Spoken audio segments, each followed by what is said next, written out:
कहानी की शुरुआत होती है एक बहुत ही खतरनाक मंजर से। एक विशालकाय स्कॉर्पियन हमारे वॉरियर की तरफ तेजी से बढ़ रहा था। उसने अपने जहरीले डंक से हीरो पर हमला कर दिया, लेकिन भाई अपना हीरो भी कम नहीं था। उसने आव देखा न ताव और उस स्कॉर्पियन की पूंछ के टुकड़े टुकड़े कर दिए।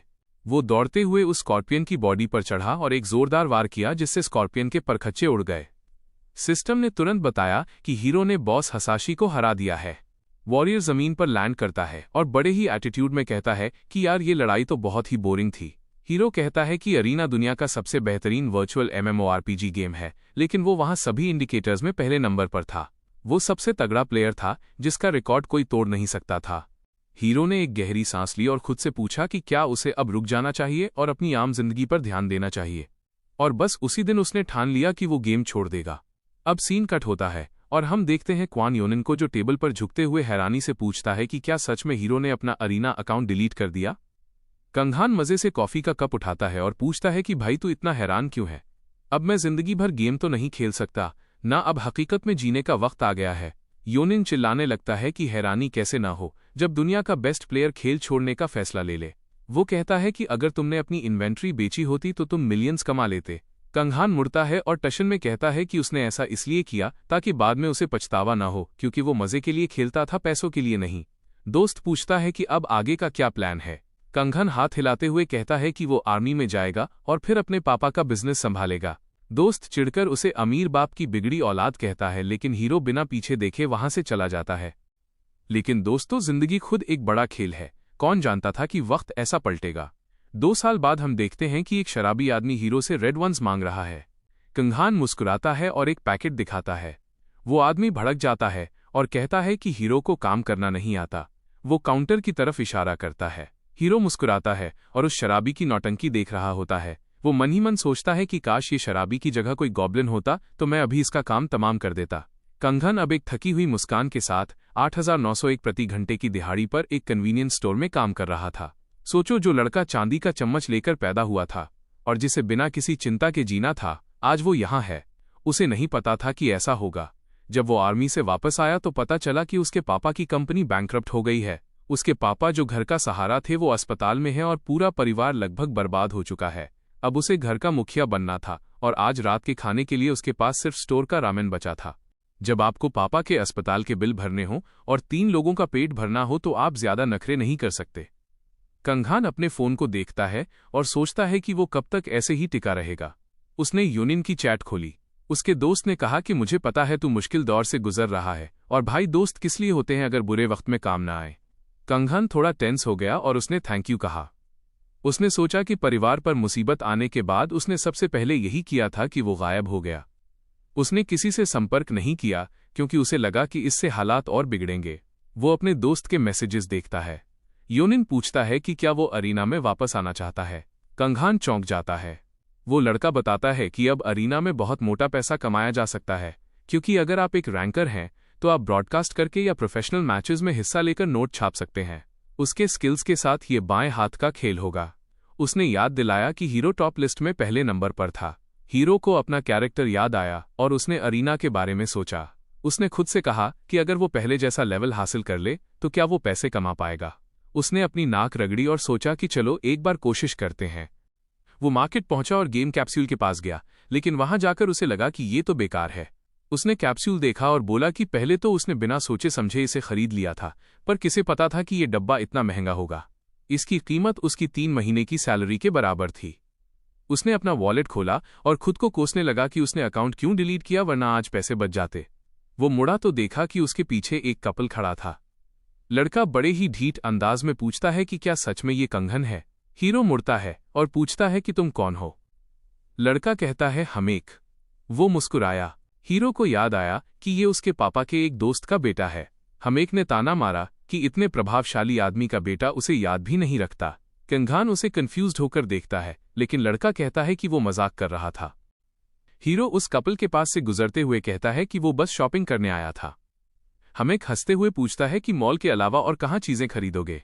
हमेक की आंखें बड़ी हो जाती हैं और वो कहता है कि मैंने सुना तुम्हारी फैमिली का बिजनेस खत्म हो चुका है, क्या तुम्हारे पास सच में ऐसी जगह के लिए पैसे हैं? हमेक एक कमीनी मुस्कान के साथ कहता है कि मेरे पिता की वजह से ही हीरो का परिवार बर्बाद हुआ। उसने हीरो के कंधे पर हाथ रखा। हीरो ने पूछा कि क्या अंकल यंग ने पापा को धोखा दिया। हमेक ने कहा कि उसके पिता ने उनके साथ बहुत लंबे समय तक काम किया और उन्हें बस अपना रास्ता चुनना था। उसने मुंह बनाया क्योंकि उसने सुना था कि हीरो के पापा बहुत बीमार हैं। वो पूछने लगा कि क्या हीरो को उनकी परवाह है। हीरो की आंखों में अब पागलपन उतर आया था। हमेक ने कहा कि अगर हीरो के पापा मर गए तो वो बहुत अकेला हो जाएगा।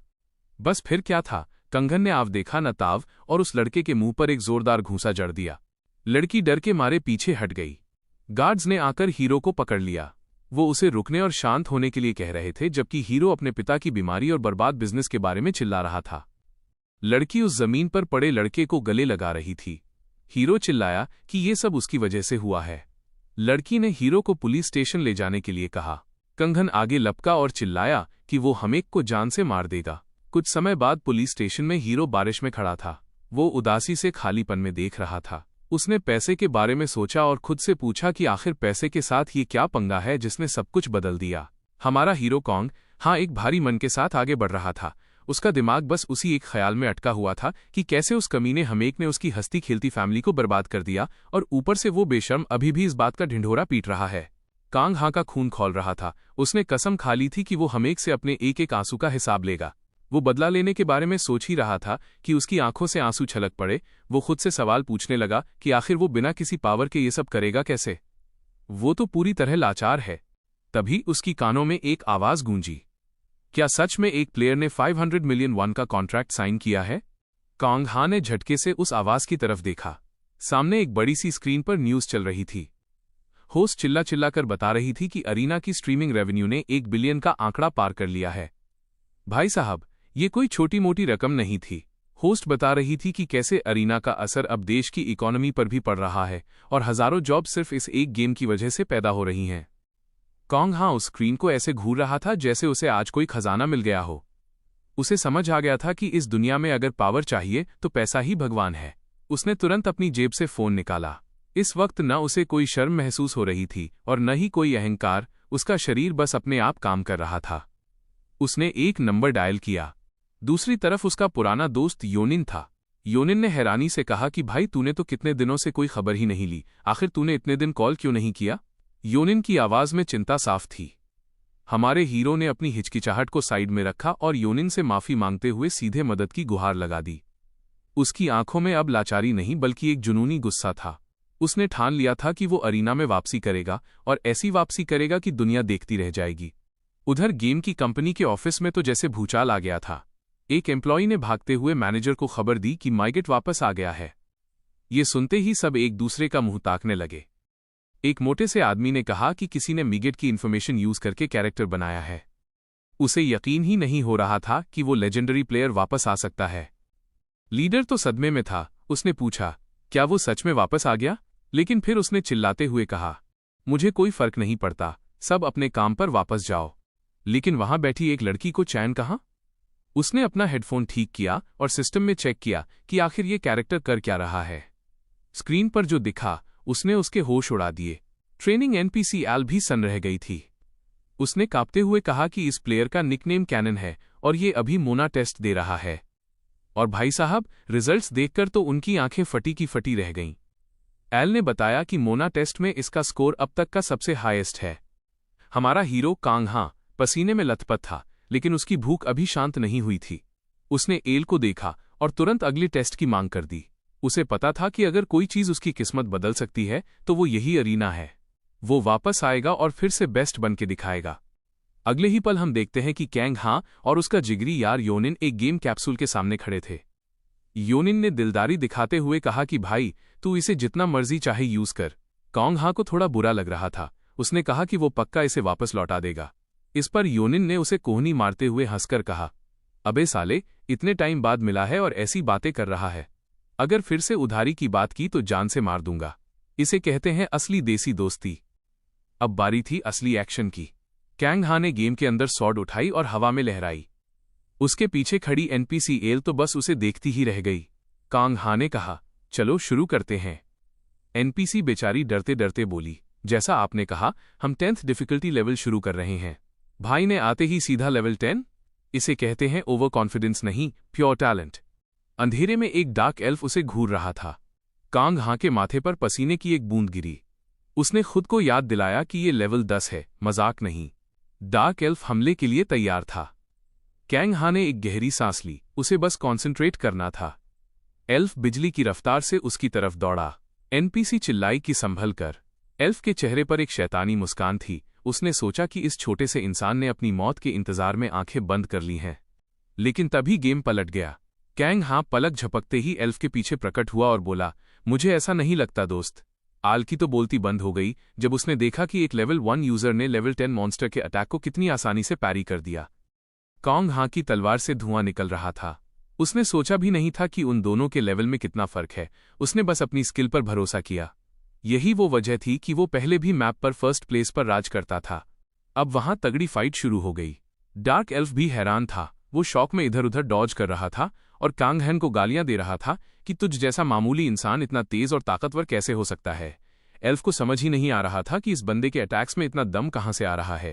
वो लड़की स्क्रीन पर ये सब देख रही थी और मन ही मन खुश हो रही थी। उसने सोचा, शेर बूढ़ा हो सकता है लेकिन शिकार करना नहीं भूलता। स्किल्स इतनी आसानी से नहीं जाती। वापस अरेना में कांग हा को फ्लैशबैक्स आ रहे थे। उसे वो हॉस्पिटल का बिस्तर याद आया, अपनी लाचारी याद आई और सबसे बढ़कर हमेक का वो मनहूस चेहरा याद आया। बदले की आग ने उसे और ताकत दे दी। डार्क एल्फ के हाथ से तलवार छूट गई। कैंग हा ने कहा, मैं सब कुछ सूद समेत वापस लूंगा और धड़ाम। उसने एल्फ के सर पर एक जोरदार वार किया और उसे वहीं ढेर कर दिया। उसने खुद से वादा किया कि उसे अरीना के पोडियम पर सबसे तेज रफ्तार से चढ़ना होगा। जीत पक्की थी। एनपीसी एल ने उसे विक्ट्री की बधाई दी और बताया कि ट्रेनिंग खत्म हुई। तभी वहां एक बूढ़ा आदमी मुस्कुराते हुए आया। उसने अपना परिचय स्लैम विलेज डेयरी के हेड के रूप में दिया। उसने कैंग हा को एक चेस्ट दिया और कहा, तुम एक अच्छे इंसान हो, ये तुम्हारा इनाम है। चेस्ट के अंदर थी मोरीज रिंग। कैंग हा ने उसे पहना और खुश हो गया। ये एक यूनिक लूट थी। लेवल 10 से पंगा लेने का फल मीठा निकला। ये उसके सफर की एक धमाकेदार शुरुआत थी। तभी चैटबॉक्स में योनिन का मैसेज आया, भाई ट्रेनिंग खत्म हुई क्या? योनिन ने लिखा कि वो उसे नेक्स्ट लेवल पर ले जाने में मदद करेगा, जिसे गेमिंग भाषा में पावर लेवलिंग कहते हैं।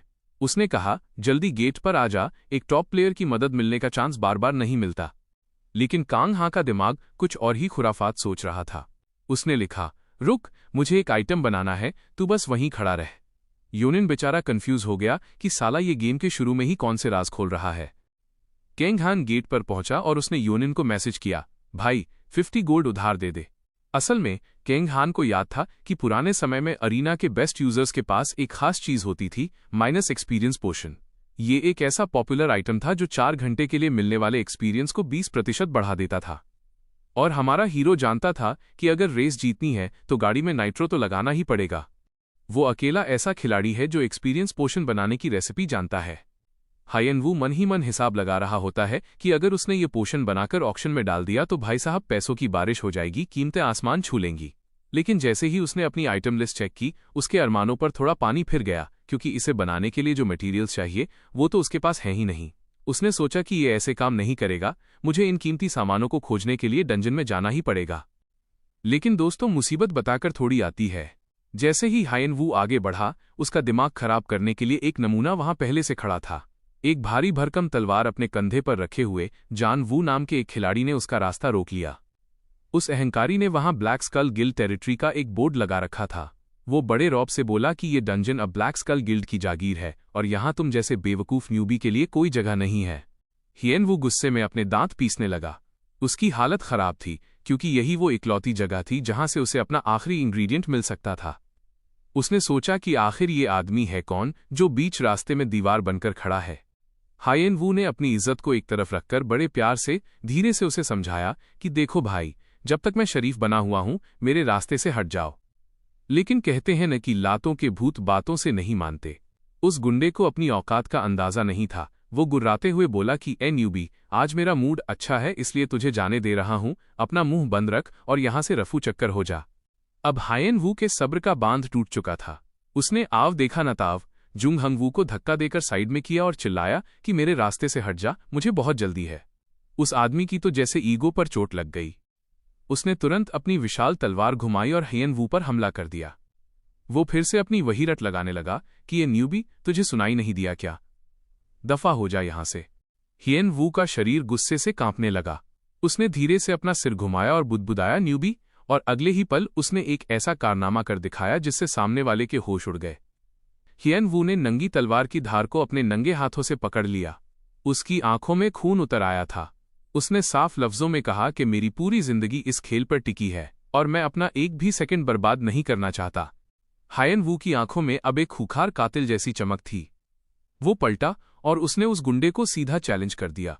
उसने कहा कि क्या तुम मुझ जैसे न्यूबी के साथ कैरेक्टर डिलीशन मैच खेलने की हिम्मत रखते हो, या फिर तुम सिर्फ बातें बनाना जानते हो? दोस्तों, आपको बता दूं कि कैरेक्टर डिलीशन मैच कोई मजाक नहीं है। इसमें हारने वाले का पूरा कैरेक्टर और सारी मेहनत हमेशा के लिए डिलीट हो जाती है। इसीलिए कोई भी खिलाड़ी इतना बड़ा रिस्क नहीं लेता।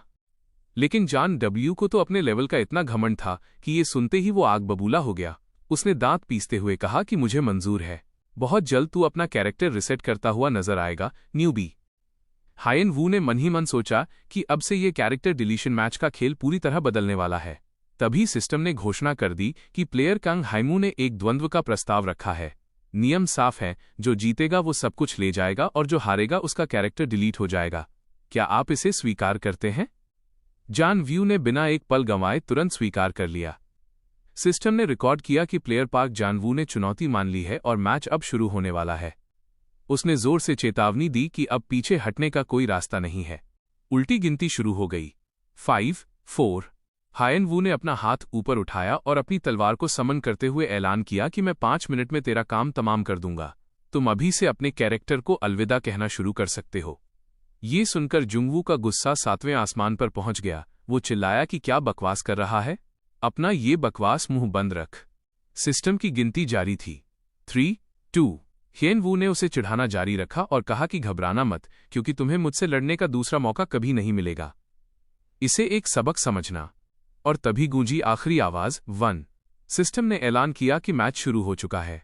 जॉन वू उसे घूर रहा था और बोला कि मैं भी देखता हूं कि तेरा ये बड़बोलापन कब तक चलता है। इसके तुरंत बाद हायन वू एक चीते की फुर्ती से सीधा उस पर झपटा। जॉन वू के चेहरे पर तिरस्कार था। उसने बड़े घमंड से सोचा कि बस इतना ही? एक न्यूबी की इतनी सी फुर्ती के साथ तुम मुझे छूने के सपने देख रहे हो? लेकिन जैसे ही हायन वू झुका, उसने अपने विरोधी की तलवार को ब्लॉक कर दिया। जॉन व्यू को अपनी आंखों पर विश्वास नहीं हुआ। वो हैरान था कि ये कैसे मुमकिन है। मेरा लेवल इससे कहीं ज्यादा है, जरूर इसके पास कोई यूनिक आइटम होगा। वो सन्न रह गया। उसने सोचा कि एक न्यूबी इतना शांत कैसे हो सकता है? क्या ऐसा हो सकता है कि जॉन वू ने अपनी स्किल बर्जर्क स्लैश का इस्तेमाल किया? लेकिन हायन वू बिल्कुल शांत था। उसने मन में सोचा कि ये तो बहुत ही प्रिडिक्टेबल है, मतलब इसका वार आसानी से भापा जा सकता है। क्या ये अभी से डर गया? हायन वू ने बड़ी आसानी से चकमा दिया और जवाबी हमला कर दिया। उसने देखा कि इस बंदे के डिफेंस में बहुत कमियां हैं। हायन वू ने अपनी चमकती लाल आंखों से उसे घूरा। उसका विरोधी दहशत में आ गया और चिल्लाया कि ये कायर। उसी पल हायन वू के दिमाग में एक आइडिया आया। उसने अपने दर्द के एहसास को दबा दिया। उसने पूरे आत्मविश्वास के साथ सोचा कि इससे तो मेरा काम और आसान हो जाएगा। तभी सिस्टम ने एक नोटिफिकेशन दिखाया, power of the Titan activate हो चुकी है। अब कुछ समय के लिए उसकी ताकत यानी स्ट्रेंथ स्टैट बढ़ जाएगा। उसने एक जोरदार जवाबी हमला किया जिससे जॉन वायु पीछे की तरफ धकेल दिया गया। वो दहाड़ा। उसका चेहरा शर्म और गुस्से से लाल था। लानत है, मैं एक न्यूबी से हार रहा हूं। उसकी आंखों में अब डर साफ दिख रहा था। वो हताश हो गया और सोचने लगा कि आखिर ये आदमी है कौन। हियन वू ने अपना हाथ निर्णायक रूप से आगे बढ़ाया। उसकी आवाज में बर्फ जैसी ठंडक थी। उसने कहा कि लड़ाई में ध्यान भटकना एक बहुत बुरी आदत है। अगर ऐसा है तो मैं तुम्हें ऊपर पहुंचा देता हूं। जॉन वू की आंखें दहशत से फटी की फटी रह गईं। उसके शरीर से पसीना छूटने लगा। हियन वू ने अपनी तलवार उसके शरीर के आर पार घुमा दी। वो एक गंभीर चेहरे के साथ खड़ा था और बड़े शांत स्वर में बोला कि अगर तुम्हें दर्द महसूस नहीं होता तो तुम्हें अपने ही शरीर की हालत का पता कैसे चलेगा? तभी एक चमकदार नोटिफिकेशन आया, विक्ट्री। आप यह सोलो मैच जीत चुके हैं। विनर टेक्स ऑल समझौते के तहत आपको सारे इनाम मिलेंगे। हियन वू ने राहत की सांस लेते हुए अपने हाथ आसमान की तरफ उठा दिए। वो बहुत खुश था कि उसके विरोधी के पास बहुत सारे आइटम्स थे। अब उसे अपना वो आखिरी इंग्रेडिएंट मिल सकता था। लड़ाई के बाद हायन वू सीधा असलान वर्कशॉप के क्राफ्टिंग एरिया में गया। मशीन चलने लगी। Crafting in progress. Machine items तो बना सकती है, लेकिन आपकी स्किल की कमी पूरी नहीं कर सकती। अंत में संदेश आया, क्राफ्टिंग कंप्लीट। हायेन वू ने थोड़े अफसोस के साथ कहा कि ये शर्म की बात है कि मैं इसे महीने में सिर्फ एक बार इस्तेमाल कर सकता हूं, लेकिन किस्मत से मुझे इसकी रेसिपी बिल्कुल सही याद है। फिर वो खुशी से चिल्लाया कि ग्रोथ एलिक्सर पूरा हुआ। सिस्टम ने उस आइटम की जानकारी दी, एंशिएंट ग्रोथ एलिक्सर। यह एक ऐसा अमृत है जिसे प्राचीन विधि से बनाया गया है। यह यूनिक ग्रेड का है और इसका असर यह है कि यह 4 घंटों के लिए आपकी एक्सपी यानी एक्सपीरियंस पॉइंट्स को 20% बढ़ा देता है। हायेन वू ने उस एलिक्सर को अपने हाथ में पकड़ा। वो बहुत उत्साहित था और बोला कि चलो अब कुछ पैसे कमाए जाएं। और उस दिन अरीना के खास ट्रेडिंग फ्लोर यानी अरीना मार्केट प्लेस पर एक भूली बिसरी चीज दिखाई दी। एक आदमी ने चौंकते हुए कहा, क्या एक ईएक्सपी पोशन नीलामी के लिए आया है? हर कोई उस नीलामी को देखने के लिए जमा हो गया। सिर्फ एक ही पोशन बेचा जा रहा था। हर तरह के लोग उसे पाने के लिए बोली लगाने लगे। इसकी कीमत किसी रॉकेट की तरह ऊपर भागने लगी। देखते ही देखते एलिक्सर की कीमत कई गुना बढ़ गई। पिछले महीने सबसे ज्यादा कीमत सिर्फ 3000 गोल्ड थी, लेकिन अब ये 5000 गोल्ड तक पहुंच गई। हायेन वू ने अपनी छाती पर हाथ बांधे और सोच में पड़ गया। 5000 गोल्ड। अगर मैं पिताजी के अस्पताल का बिल और घर का खर्च हटा दूं तो भी मेरे पास लगभग 2000 गोल्ड बचेंगे, और 1 गोल्ड की कीमत $1 है। यानी ये गेम खेलना किसी भी पार्ट टाइम जॉब से 1000 गुना बेहतर है। हायेन वू के पास अब पैसे तो आ गए थे, लेकिन उसने अपने दिमाग के कैलकुलेटर में हिसाब लगाया कि भाई, अगर मुझे एक बड़ा स्ट्रीमर बनना है या प्रो प्लेयर बनकर दुनिया हिलानी है तो सिर्फ पैसे काफी नहीं हैं। मुझे अपना लेवल बढ़ाना होगा और अपनी कॉम्बैट पावर को नेक्स्ट लेवल पर ले जाना होगा। और इसके लिए सबसे पहली शर्त है अच्छे कपड़े यानी बढ़िया गियर खरीदना। हायेन वू ने बहुत सोच समझकर फैसला लिया। उसने तय किया कि वो फालतू की चमक धमक और स्टाइल पर अपना सोना बर्बाद नहीं करेगा, बल्कि वो चीजें खरीदेगा जो सस्ती हों लेकिन काम पक्का करें। उसने सबसे प्रैक्टिकल इक्विपमेंट चुनना शुरू किया। लेकिन दोस्तों, सस्ता रोए बार बार वाली हालत तो नहीं, पर यहां कुछ और ही तमाशा बन गया। स्क्रीन पर उसके नए साजो सामान की लिस्ट आ गई। विंड स्पिरिट लेदर जैकेट और उसके साथ low grade red string rat leather pants और हाथ में एक शार्प लॉन्ग स्वर्ड। अब आप खुद सोचिए, ऊपर कुछ और नीचे कुछ और। ये सब पहनकर जब वो डियो के सामने गया तो डियो की आंखें फटी की फटी रह गईं। वो हैरानी से बोला कि भाई, पिछली बार से अब तक तुम काफी बदल गए हो। क्या तुमने कोई अजीबोगरीब कल्ट ज्वाइन कर लिया है क्या? हायेन वू ने सादगी से जवाब दिया कि बिल्कुल नहीं यार। तभी पास से गुजरती हुई एक लड़की ने उसे देखा और अपनी हंसी नहीं रोक पाई। उसने ताना मारते हुए कहा कि जरा उस नमूने को तो देखो, क्या ये एक चलते फिरते ट्रैफिक लाइट जैसा नहीं लग रहा? हायेन वू का दिमाग खराब हो गया। उसने मन ही मन सोचा कि इन बेवकूफों को क्या पता, दिखावे से ज्यादा काम मायने रखता है। डियो ने थोड़ा झिझकते हुए कहा कि दोस्त, तुम्हारा चेहरा भी अब तुम्हारी पैंट के रंग जैसा लाल हो रहा है। तुम ठीक तो हो? हायेन वू ने अपनी शर्मिंदगी छिपाते हुए सीधे मुद्दे की बात की और कहा कि बस मुझे कोई क्वेस्ट दे दो। उसे एक मिशन मिला जहां खूंखार भेड़िए यानी डायरवुल्व्स अपने नुकीले दांत दिखा रहे थे। उनकी आंखें खून जैसी लाल चमक रही थीं और वो खतरनाक तरीके से गुर्रा रहे थे। हायेन वू ने अपनी तलवार कंधे पर रखी और एक डिफेंसिव स्टेंस ले लिया। उसकी नजरें सीधे उस झुंड पर थीं। अगले ही पल हायेन वू हवा में उछला और एक जोरदार पावरफुल स्लैश मारा। उसे तुरंत फर्क महसूस हुआ। उसने सोचा कि मेरे स्टैट्स काफी बढ़ गए हैं, मेरा शरीर अब हवा जैसा हल्का लग रहा है। उसने खुश होकर माना कि भाई, जितना पैसा दिया उतना माल मिला। ये भले ही फैशन के नाम पर एक आपदा है, लेकिन काम एकदम मक्खन कर रहा है। तभी नीचे एक सिस्टम नोटिफिकेशन आया, क्वेस्ट कंप्लीट। इनाम लेने के लिए वापस लौटते समय उसने खुद को हौसला दिया, लगा रहे हायेन वू, अब तेरी जिंदगी इसी खेल पर टिकी है। ये अब सिर्फ मजे के लिए नहीं है, वक्त ही पैसा है, टाइम इज मनी। अब अगला पड़ाव था गॉब्लिन डंजन। आज का टारगेट है लेवल 10 तक पहुंचना। डंजन के बाहर का नजारा तो देखो, वहां खिलाड़ियों का मेला लगा हुआ था। तरह तरह के कपड़े और हथियार लिए लोग जमा थे। हायेन वू ने मन ही मन नोट किया कि जैसा सोचा था, गॉब्लिन डंजन पर तो बहुत भीड़ है। तभी काले कवच में एक हट्टा कट्टा फौजी जैसा आदमी उसके पास आया और बोला कि भाई, हम इस वक्त एक मेन डैमेज डीलर को ढूंढ रहे हैं। हायेन वू ने तुरंत खुद को पेश किया कि मैं डैमेज डीलर हूं, क्या मैं ज्वाइन कर सकता हूं? वो आदमी पहले तो मुस्कुराया और बोला, बिल्कुल। लेकिन फिर अचानक वो रुका। उसने हायेन वू को ऊपर से नीचे तक देखा और मना कर दिया। उसने कहा कि रुको, तुम्हारे पास तो कोई पॉइजन रेजिस्टेंस गियर ही नहीं है। तुम्हें किसी न्यूबी पार्टी को ढूंढना चाहिए। जैसा कि तुम देख सकते हो, हमारी पार्टी काफी स्ट्रांग है। हायेन वू को ये बात चुभ गई। उसने तीखी प्रतिक्रिया दी, एक न्यूबी पार्टी? वह मुड़ा और बड़े घमंड से बड़बड़ाते हुए जाने लगा कि तुम मुझे समझते क्या हो? बिना पॉइजन रेजिस्टेंस गियर के भी मैं उन गॉब्लिन्स के जहर को ऐसे चकमा दे सकता हूं जैसे वो कोई बच्चों का खेल हो। तभी पीछे से एक डरती हुई मासूम सी आवाज आई, तो क्या आपके पास गॉब्लिन डंजन को क्लियर करने का एक्सपीरियंस है? सोमी बहुत संकोच के साथ बोल रही थी। उसने बताया कि ये हमारी गॉब्लिन डंजन में पहली बार है, इसलिए हम किसी ऐसे को ढूंढ रहे हैं जिसे अनुभव हो। अगर आप खाली हैं तो क्या प्लीज आप हमारी पार्टी ज्वाइन करेंगे? वो बड़ी उम्मीद भरी नजरों से उसे देख रही थी। हायन वू ने पूरे कॉन्फिडेंस के साथ ऑफर कबूल कर लिया। बोला, अरे बिल्कुल ठीक है, मैं पूरी टीम को अपने कंधों पर ढोलूंगा, यानी I will carry the team, सब कुछ बढ़िया होगा। सोमी ने खुश होकर अपने साथियों को बताया कि हे, मुझे हमारा आखिरी मेंबर मिल गया है। हायन वू ने एक एक करके सबको देखा, उसका चेहरा एकदम भावहीन था। लेकिन बाकी लोग उसे शक की निगाहों से देख रहे थे, उन्हें उस पर रत्ती भर भी भरोसा नहीं था। माहौल को हल्का करने के लिए सोमी ने मुस्कुराते हुए कहा कि हम एक दूसरे को अपना परिचय क्यों नहीं देते? मैं चॉय सोमी हूं, एक लेवल 20 प्रीस्टेस। हमारे हीरो ने अपना परिचय दिया, मैं हायन वू हूं, एक लेवल 20 वॉरियर। हायन वू मन ही मन मुस्कुराया और सोचा कि अरीना गेम का सबसे बेहतरीन फीचर यही है कि यहां कैरेक्टर इन्फॉर्मेशन प्राइवेसी है, यानी कोई मेरी असली क्लास नहीं देख सकता।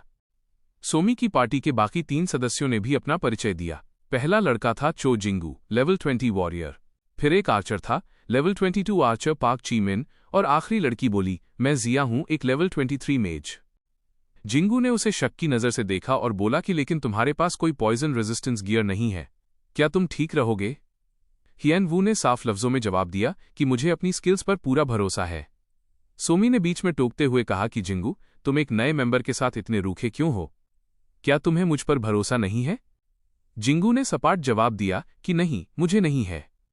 मैं किसी और की लापरवाही की वजह से मरना नहीं चाहता। सोमी चिढ़ गई और बोली, तो फिर जाओ, मर जाओ। जिंगू ने तुरंत अपनी टोन बदल ली और बोला कि ठीक है, हम जल्द ही इसकी स्किल्स देख लेंगे।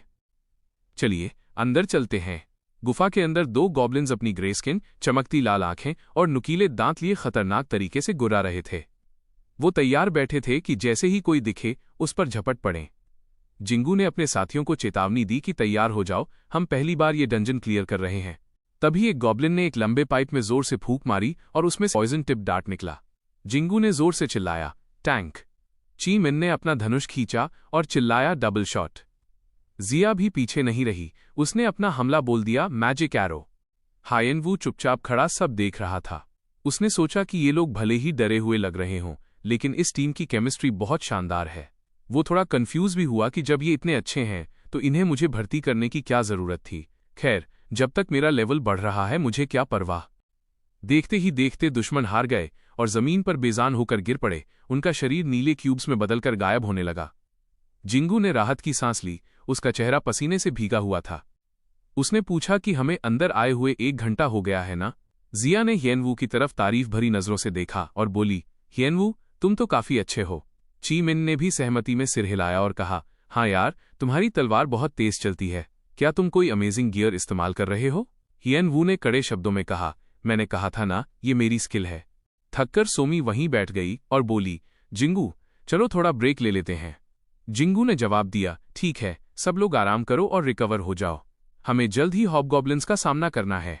हायन वू ने पूछा, हॉबगॉब्लिन्स? क्या यहाँ किसी ने कभी बॉस को नहीं हराया?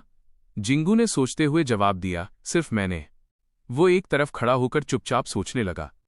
वैसे एक लेवल 20 पार्टी के लिए हॉबगॉब्लिन काफी सख्त जान होता है। मुझे उससे लड़े हुए काफी जमाना हो गया है। जिंगू ने बड़ी सावधानी से हर मेंबर को निर्देश देना शुरू किया। सोमी, तुम अपने बफ्स की टाइमिंग पर पूरा ध्यान देना। जिया, तुम अपना माना बर्बाद मत करना। और फिर उसने ची मिन को सख्ती से कहा कि अगर तुमने गलती से भी किसी साथी को तीर मारा तो मैं तुम्हें खुद जान से मार दूंगा। उस लड़के ने सफाई दी कि मैं ऐसी गलती दोबारा नहीं करूंगा। हायन वू को अपने साथियों की काबिलियत पर अब थोड़ा शक होने लगा। उसने सोचा, मतलब अगर मैं सावधान नहीं रहा तो मेरी पीठ में तीर आकर लगेगा। चीमिन का हाथ जमीन को छूते ही उसे हल्की हल्की कंपन महसूस हुई और उसने तुरंत ऐलान कर दिया कि वो यही है, ये हॉबगॉब्लिन्स लेयर है। टारगेट कंफर्म होते ही जिंगू ने एक लीडर की तरह सबको रोल बांटना शुरू कर दिया। उसने कहा कि टैंक्स छोटे मोटे मिनियंस को संभालेंगे और इस बीच में और हायन वू मिलकर मेन बॉस यानी हॉबगॉब्लिन को घुमाएंगे। और जिया, तुम हमें बफ देना मत भूलना।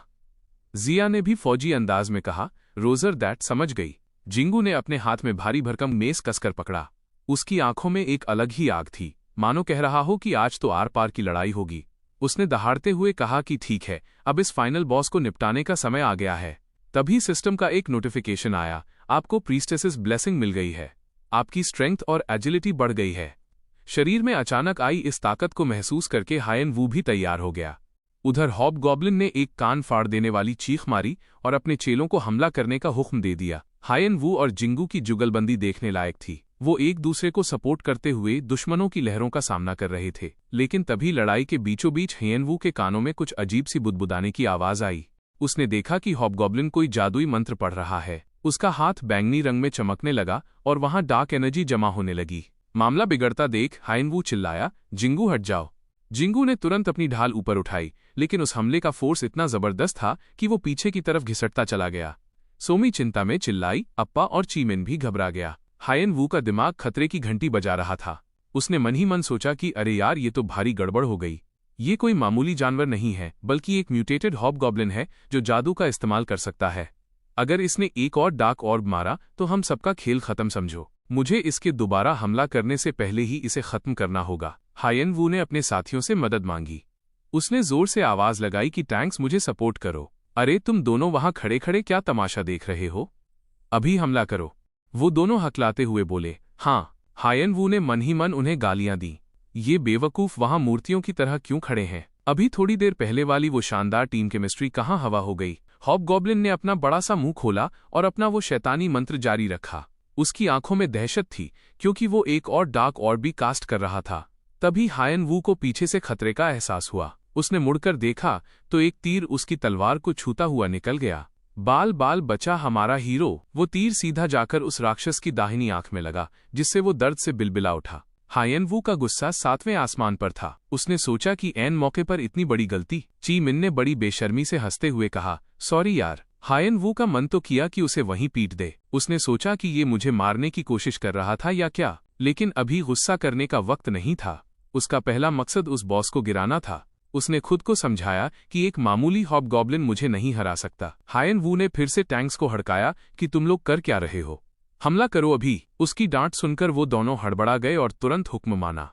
तभी मौके का फायदा उठाते हुए जिया ने एक खतरनाक स्पेल मारा जो सीधा हॉबगॉब्लिन के सीने को चीरता हुआ निकल गया और वहां एक जला हुआ सुराख छोड़ गया। फाइनल बॉस जमीन पर गिर पड़ा। सिस्टम ने खुशखबरी दी, फाइनल बॉस डिफीटेड। जिया खुशी से उछल पड़ी कि हमने हॉबगॉब्लिन को हरा दिया, लेकिन ची मिन ने तुरंत उसे सुधारा और बोला, हमने नहीं, सिर्फ हायन वू ने। सोमी की आंखों में तो जैसे सितारे चमक रहे थे। वो बड़े प्यार से बोली, ओप्पा तुम कितने कूल हो। हायन वू बेचारा लाचारी महसूस कर रहा था। उसने सोचा, ये लानत है इन बच्चों पर। ची मिन अपनी गलती पर थोड़ा शर्मिंदा होकर उसके पास आया और बोला, अरे भाई, वो तो बस एक छोटी सी गलती थी, है ना? तभी एक टीम मेंबर ने पूछा कि इन आइटम्स का क्या करना है। दूसरे ने कहा कि क्या इन सब पर हायन वू का हक नहीं है? सामने इनामों का ढेर लग गया। रैंडम पेट एग, 5 सिल्वर, 28 कॉपर और एक डार्क ऑर्ब स्क्रोल। हायन वू ने उन्हें शक की निगाह से देखा। उसने सोचा कि ये लोग ऊपर से तो बड़े दोस्ताना बन रहे हैं, लेकिन क्या पता ये इनकी कोई चाल हो। कहीं ये सब मिलकर मुझे लूटने का प्लान तो नहीं बना रहे। हायन वू ने फैसला किया कि लालच बुरी बला है। मैं बस एक चीज उठाऊंगा और यहां से कल्टी मार लूंगा। उसने कहा कि मुझे बस ये अंडा चाहिए। वो मैजिक स्क्रोल मेरे किसी काम का नहीं है। सोमी ने हैरान होकर सिर झुकाया और पूछा, क्या सच में? हायन वू ने सबको अलविदा कहा और बोला, खैर मुझे अभी कुछ काम निपटाने हैं तो मैं अब चलता हूं। ची मिन ने उत्साह में कहा कि अगली बार फिर साथ में हंटिंग पर चलेंगे। जाते जाते सोमी ने पीछे से आवाज लगाई, क्या मुझे तुम्हारा फेसबुक मिल सकता है? हायन वू ने हंसते हुए टाल दिया और कहा, अगली बार। वो मुड़ा और डंजन से बाहर निकल गया। उसने सोचा कि भरोसा नहीं किया जा सकता, पता नहीं कब कौन पीठ में छुरा घोंप दे। मुझे अपनी सावधानी कम नहीं करनी चाहिए। सुनसान सड़क पर चलते हुए हायन वू ने अपनी स्टेटस स्क्रीन को बड़े संतोष के साथ देखा। उसने राहत की सांस ली कि चलो, कम से कम मैं लेवल 10 पर तो पहुंच गया। आखिरकार मेरी मेहनत रंग लाई। उसकी नज़र सामने खड़ी एक विशाल इमारत पर पड़ी। ये थी क्लास एडवांसमेंट टावर। हायन वू ने दर्शकों को समझाया कि ये टावर किसी डिपार्टमेंटल स्टोर जैसा है, जहां हर फ्लोर पर अलग अलग क्लास रैंक मिलती है। जो खिलाड़ी लेवल 10 पर पहुंच जाते हैं उनके लिए यह जगह किसी मंदिर से कम नहीं है। अब उसने अपने हाथ में पकड़े उस रैंडम पेटेक को देखा। इसके अंदर किस तरह का जानवर निकलेगा ये पूरी तरह किस्मत पर है। ये एक विशाल ड्रैगन भी हो सकता है और गली का कुत्ता भी। उसने सोचा कि इसे इस्तेमाल कैसे करें। पता चला कि जादू भरने के बाद ये अंडा 1 घंटे में फूटेगा। उसने सोचा कि जब तक ये अंडा फूटता है तब तक मैं अपनी नई क्लास चुन लेता हूँ। अंदर पहुंचकर उसकी मुलाकात एक हट्टे कट्टे इंस्ट्रक्टर खान से हुई। खान ने अपनी छाती पर हाथ बांधे और पूछा, तो तुम एक वॉरियर बनना चाहते हो? हायन वू ने सीधे सीधे कहा, बिल्कुल, मैं इसी मकसद से यहाँ आया हूँ। उसने मन में सोचा कि असली खेल तो सेकंड एडवांसमेंट के बाद शुरू होता है। वो आदमी जोर से हंसा, उसे हायन वू का एटीट्यूड पसंद आया। वो बोला, होशियार, मुझे ये बात पसंद आई मेरे दोस्त। फिर खान गंभीर हो गया और बोला कि नीचे के फ्लोर्स पर घूमने वाले बेवकूफ़ों की तरह मैं तुम्हें आसानी से पास नहीं करूंगा। मैं एक द्वंद्व यानी ड्यूएल के जरिए खुद फैसला करूंगा कि तुम वॉरियर बनने के लायक हो या नहीं। हायन वू तो जैसे इसी का इंतजार कर रहा था। वो रोमांचित हो गया और बोला, बढ़िया। उसने एक तलवार उठाई और इशारा किया, तो क्या हम शुरू करें? खान ने पूरे आत्मविश्वास से कहा, पहले तुम हमला करो। हायन वू एकदम शांत था। बोला, चलो फिर हो जाए 2-2 हाथ। हायन वू ने तलवार संभाली और एक कुटिल मुस्कान दी। ठीक है, तो अब मैं कोई कसर नहीं छोड़ूंगा। उसने पहल की और सीधा हमला बोल दिया। खान ने उसके जोरदार हमले को बड़ी आसानी से ब्लॉक कर लिया, लेकिन वो हैरान था। उसने मन में सोचा, क्या जबरदस्त तलवारबाजी है। जिस तरह से ये तलवार चला रहा है वो बेहद कुशल है।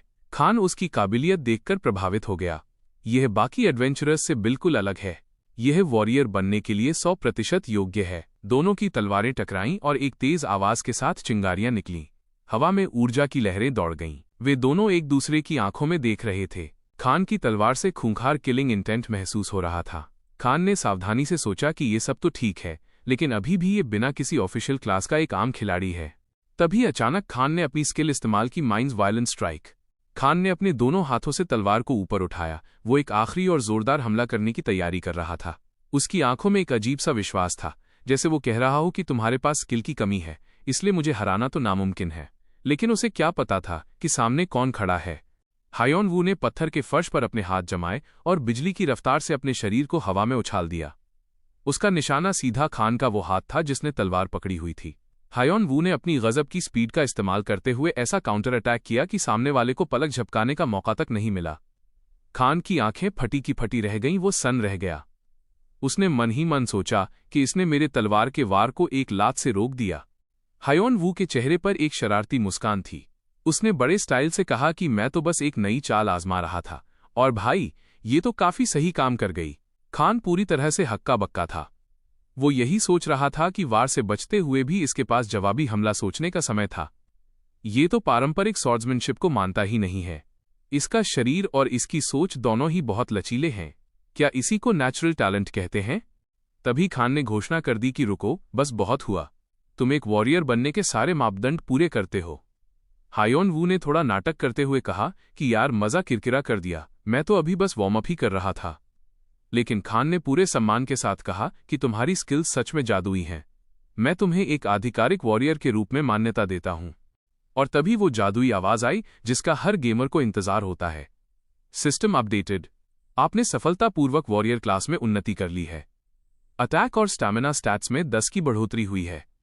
आपको वॉरियर रिकॉग्नाइज बाय खान का टाइटल मिला है और साथ ही एक नई स्किल भी मिली है। खान बहुत खुश लग रहा था। उसने कहा कि तुम्हें तो एक टाइटल भी मिल गया। देखा, मेहनत का फल मीठा होता है ना। बात करते करते उसने एक आइटम हमारी तरफ फेंका और कहा कि अगर तुम हो तो तुम ये पक्का कर सकते हो। इसे रख लो। तभी सिस्टम ने फिर से ऐलान किया, न्यू क्वेस्ट रिसीव्ड। खान ने निर्देश दिया कि जब तुम्हें अपनी ताकत पर पूरा भरोसा हो जाए तो उस सिक्के के मालिक को ढूंढना। क्वेस्ट स्क्रीन पर चमकने लगा। क्लास मैनेजर ने आपकी सिफारिश की है। अगर आपको अपनी शक्ति पर विश्वास है तो नाइट कैप्टन लेब्रॉन को खोजें। मकसद साफ था, नाइट कैप्टन लेब्रॉन से मिलना। भाई साहब, इनाम सुनकर तो होश उड़ जाएंगे। रिवॉर्ड था लेब्रॉन स्किल। हायन वू को तुरंत याद आया कि अरे ये लेब्रॉन तो एम्पायर का सबसे शक्तिशाली नाइट और अरीना में एक लीजन का लीडर है। हायन वू की खुशी का ठिकाना नहीं था। एम्पायर के सबसे ताकतवर नाइट की स्किल मिलने वाली है, ये तो जबरदस्त हो गया। खान अभी भी सोच रहा था कि क्या मैंने इस लड़के की सिफारिश करके सही किया। फिर उसने जल्दी से कहा कि समय ही पैसा है दोस्त, मैं तो चला, फिर मिलेंगे। हायन वू वहां से पूरे जोश में निकला। वो सोच रहा था कि क्या मुझे ये क्वेस्ट इसलिए मिला क्योंकि मैंने कोई खास शर्त पूरी की थी। वो उम्मीदों से भरा हुआ था, लेकिन फिर उसे याद आया कि ये एक रैंक्ड क्वेस्ट है। इसे करने के लिए तो मुझे कम से कम लेवल 50 का होना पड़ेगा। तभी सिस्टम ने उसे एक और झटका दिया। पेट एग फूटने वाला है। समय बचा है मात्र 1 मिनट 5 सेकंड। हायन वू हड़बड़ा गया। अरे हाँ, वो अंडा। वो खुशी से झूम उठा और बोला कि कल मेरी किस्मत बहुत अच्छी थी। हो सकता है कोई यूनिक पेट बाहर आए। हालांकि उसे पता था कि एक विशाल ड्रैगन मिलने के चांस बहुत कम है, लेकिन दिल है कि मानता नहीं। इंटरफेस पर लिखा आया, अंडा फूटने लगा है। ह्योन-वू उम्मीद से चिल्लाया कि आ गया आ गया, ये पक्का एक ड्रैगन है। लेकिन तभी धुएं के बीच से एक आवाज आई, गलत जवाब। सही उत्तर है एक प्यारा सा भालू। टैंगी नाम का एक नन्हा भालू वहां खड़ा था। ह्योन-वू की चुप्पी देखकर टैंगी ने बड़े नखरे से कहा कि लगता है मेरी खूबसूरती देखकर तुम्हारे पास शब्द नहीं बचे हैं। ह्योन-वू ने झुककर हैरानी से पूछा, एक बोलता हुआ पेट? भालू ने नाटक करते हुए रोने वाली शक्ल बनाकर कहा कि तुम्हें नहीं पता था? ह्योन-वू का दिमाग तेजी से दौड़ने लगा। एक बोलने वाला पेट? मैंने सिर्फ अफवाहें सुनी हैं, कभी देखा नहीं। इसका मतलब मेरा पेट कम से कम यूनिक ग्रेड का तो होगा ही, शायद सुपर रेयर भी हो सकता है। मैं इसे दुनिया भर में घुमाकर खूब पैसे कमा सकता हूं। कुछ भी हो, अब मैं अमीर बनने वाला हूं। तभी टैंगी उड़कर उसके कंधे पर बैठ गया और हुक्म चलाने लगा कि आज से मैं तुम्हें मेरी सेवा करने की इजाजत देता हूं। चलो इंसान, आगे बढ़ो। वो उसे उकसाते हुए बोला, अरे ओ इंसान, क्या कर रहे हो? चल ना। ह्योन-वू ने नाराजगी से कहा कि मुझे नहीं पता क्या चल रहा है, लेकिन एक बात तो पक्की है। और फिर उसका सब्र का बांध टूट गया। उसने चिल्लाकर कहा, अबे ओ अंडे से निकले बदतमीज पेट। टैंगी हैरान रह गया है। ह्योन-वू ने गुस्से में उसे जमीन पर पटक दिया। तुझे तो सबक सिखाना ही पड़ेगा। कुछ देर तक वहां क्या हुआ, ये बताना मुश्किल है, बस भालू की चीखें गूंज रही थीं। टैंगी ने रोते हुए शिकायत की कि तुम्हारी हिम्मत कैसे हुई ब्यूटी आइलैंड के वारिस को पीटने की। लेकिन शायद यही वो चीज है जो तुम्हें मेरा मास्टर बनने के लायक बनाती है। ह्योन-वू ने उसे डांटते हुए कहा कि मुझे साफ दिख रहा है कि तू वो है जिसे कभी कोई साथी नहीं मिलेगा। अपना मुंह बंद रख, बदतमीज कहीं के। टैंगी ने अपना सिर पकड़ा और दुखी होकर आह भरी, हे भगवान, मैं एक हिंसक मास्टर के साथ फंस गया हूं। ह्योन-वू ने चुपचाप उसे देखा। इसकी एबिलिटीज बुरी नहीं है, भले ही ये लड़ नहीं सकता। स्क्रीन पर पेट स्टेटस दिख रहा था, level 5, stuffed bear, title, heir to beauty island. Hyeon woo ने ऐलान किया कि मैं तुम्हें टैंगी बुलाऊंगा। उसने खुद को समझाया कि ये नाम इस टेडी बियर के लिए सही है। भालू खुशी से उछल पड़ा, टैंगी, मुझे ये नाम पसंद है, मेरे जालिम मास्टर। चलो इसी बात पर एक लकड़ी का घर जलाते हैं और जश्न मनाते हैं। ह्योन-वू ने सपाट होकर कहा, माफ करना, मैं लॉग आउट करने वाला था। टैंगी ने मुंह बनाकर कहा, लेकिन मैं तो अभी कुछ मिनट पहले ही पैदा हुआ हूं यार। मेरा मास्टर सच में बहुत क्रूर है। ह्योन-वू ने अपना हेडसेट उतारा और गेम से बाहर आ गया। उसने एक गहरी सांस ली, उफ, मैं पूरा दिन इसी में लगा रहा। तभी बाहर से योंग-chen अंदर आया और पूछा, हो गया तुम्हारा? आज कुछ तरक्की की क्या? ह्योन-वू ने संतुष्टि के साथ जवाब दिया, ठीक ठाक रहा, एक क्लास मिली और एक बदतमीज पेट भी। उसका दोस्त हैरान था, तुम्हें क्लास मिल भी गई? तो फिर अब शुरू करने का समय आ गया है ना? ह्योन-वू ने भोलेपन से पूछा, है क्या शुरू करना है? योंग-chen ने धैर्य से समझाया, अरे एक स्ट्रीमर के रूप में तुम्हारा डेब्यू और क्या? ह्योन-वू उसे घूरता रह गया। एक स्ट्रीमर? मैं बैठकर सोचने लगा। सुना है आजकल ये काम काफी अच्छा चल रहा है। योंग-chen ने उसे याद दिलाया कि लेकिन तुम्हें पहले एक काम करना होगा। ह्योन-वू ने उत्सुकता से पूछा, वो क्या? योंग-chen मुस्कुराया और बोला, जब भी तुम खेलो, हर बार रिकॉर्ड करना। मैं उन क्लिप्स को प्रमोशन के लिए इस्तेमाल करूंगा। हम उसे अरीना वर्ल्ड पर पोस्ट करेंगे। ह्योन-वू ने जबरदस्ती की मुस्कान दी, वो थोड़ा घबराया हुआ लग रहा था। Arena world? कहना आसान है, करना मुश्किल। लेकिन योंग-chen ने पूरे आत्मविश्वास से कहा, तुम चिंता मत करो, मैं तुम्हारा मैनेजर बनूंगा। उसने जोर देकर कहा कि अगर लोगों को पता चला कि पूर्व नंबर 1 रैंक्ड प्लेयर यानी मेली गॉड ने फिर से खेलना और स्ट्रीमिंग शुरू कर दिया है, तो लोग देखने के लिए टूट पड़ेंगे। ह्योन-वू हंसा और पूछा, मुझे समझ नहीं आ रहा कि तुम मेरे से ज्यादा उत्साहित क्यों लग रहे हो? योंग-chen ने गर्व से अपना सीना चौड़ा किया, अरे भाई, ये मेली गॉड का डेब्यू है, मैं उत्साहित कैसे न हूं? ह्योन-वू ने भी हार मान ली और कहा, ठीक है भाई, मैं तुझे निराश नहीं करूंगा। तभी नजारा बदलता है और हम पश्चिमी ब्लैकवुड फॉरेस्ट के अंदर चलते हैं, जहां ऊंचे ऊंचे पेड़ आसमान को छू रहे थे और पत्तों से छनकर आती रोशनी जंगल को एक जादुई चमक दे रही थी। लेकिन इस सुंदरता के बीच खतरा भी था। वहां 3 डार्क एल्व्स प्रकट हुए, जिनकी त्वचा हल्के बैंगनी रंग की थी और कान नुकीले थे। उनकी आंखों में खून उतर आया था और वो हमले के लिए बिल्कुल तैयार थे। ह्योन-वू ने अपना गियर सेट किया और एक आत्मविश्वास भरी मुस्कान के साथ बोला कि टांगाई, ये हमारा पहला शिकार है, साथ में मुझे तुम पर पूरा भरोसा है, मेरी नाक मत कटवाना। टांगाई ने भी पूरी टशन में तलवार घुमाई और बोला कि बिल्कुल ब्लॉकहेड मास्टर, आज पागलों की तरह ग्राइंड करेंगे। टांगाई जोश में उछला और चिल्लाने लगा कि जाओ ब्लॉकहेड मास्टर, हमला करो, मैं यहीं से तुम्हें चीयर करूंगा। ये सुनकर ह्योन-वू का दिमाग खराब हो गया। उसने डांटते हुए कहा कि अबे चेयर की ऐसी की तैसी लड़ने जा। तभी तंगाई के स्किल की जानकारी सामने आई। Blessing of the ancient forest, ये भी रेयर ग्रेड का था। ह्यूनवू का तो मुंह खुला का खुला रह गया। उसे तो लगा था कि भालू है तो टैंक बनेगा, आगे जाकर मार खाएगा, लेकिन ये तो सपोर्ट पेट निकला। तभी एक डार्क एल्फ ने चिल्लाते हुए कहा कि इंसान, हमारी मौजूदगी में इधर उधर देखने की हिम्मत कैसे हुई। ह्यूनवू ने फुर्ती से खुद को बचाया और पलटवार करते हुए बोला कि अरे मैं जहां चाहे देखूं, तुझे क्या दिक्कत है भाई। ह्यूनवू मन ही मन बहुत खुश हो रहा था। उसने सोचा कि यार ये टांगाई तो कमाल का निकला, मैंने कल इसके स्किल्स ठीक से देखे नहीं थे। ये तो मेरे अटैक, स्टैमिना और डिफेंस तीनों के स्टैट्स बढ़ा सकता है, और इसके पास तो लगातार हीलिंग बफ भी है। ये मेरे लेवल के किसी भी सपोर्ट प्लेयर से ज्यादा काम का है। अब मुझे ये छोटू पसंद आने लगा है। उसी वक्त पेड़ के पीछे से एक और खिलाड़ी झांक रहा था जिसका नाम ज़ेन था। उसकी आंखों में लालच साफ दिख रहा था।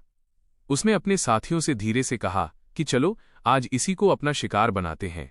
ज़ेन बड़बड़ाया कि भाई इस बंदे के पास विंड स्पिरिट आर्मर और रेड स्ट्रिंग रैप पैंट्स हैं, ये तो बहुत अमीर पार्टी लग रही है। उसका साथी के बोला कि लगता है कोई न्यूबी पार्टी है। ज़ेन ने अपना पूरा प्लान समझाया कि देखो क्रॉफर्ड, तुम लोग अच्छी एक्टिंग करते हो, हम मौका मिलते ही इस पर एम्बुश करेंगे। उनकी टीम की हीलर बेसन थोड़ी डरी हुई थी। उसने कहा कि अगर ये उसका ऑल्ट कैरेक्टर हुआ तो वो लड़ने में काफी माहिर लग रहा है। ज़ेन ने घमंड से हंसते हुए कहा कि अरे कौन परवाह करता है कि ये ऑल्ट है या नहीं, इस जंगल में नए खिलाड़ी मुश्किल से लेवल 20 के होते हैं। हमारी पार्टी का एवरेज लेवल 40 है, वो हमारा मुकाबला नहीं कर पाएगा। हम सब मिलकर उस पर टूट पड़ेंगे तो उसे संभलने का मौका ही नहीं मिलेगा। के ने भी हाँ में हाँ मिलाई कि वैसे भी ये हमारा पहला या दूसरा काम तो है नहीं, हम तो इसमें पुराने खिलाड़ी हैं।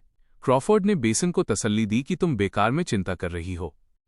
प्लान पक्का हो गया, उनका निशाना तय था, उन्हें बस उसका गियर चाहिए था। उधर लड़ाई खत्म होने के बाद ह्यूनवू ने माथे से पसीना पोंछा। 3 डार्क एल्फ वॉरियर्स के साथ लड़ाई काफी तनावपूर्ण थी, लेकिन उसे थोड़ी निराशा हुई। उसने सोचा कि यार मैंने इसे रिकॉर्ड तो कर लिया, लेकिन डार्क एल्व्स का शिकार करना उतना रोमांचक नहीं लगा। तांगाई ने मजे लेते हुए कहा कि ब्लॉकहेड मास्टर, तुम काफी अच्छे हो। ये सुनते ही ह्यूनवू का पारा चढ़ गया। उसने टांगाई को कान से पकड़ा और चिल्लाया कि मैंने तुझे पाल पोस कर इसलिए बड़ा नहीं किया कि तू पीछे छुपकर बस तालियां बजाए, और मुझे ब्लॉकहेड मास्टर मत बुला, सिर्फ मास्टर कह।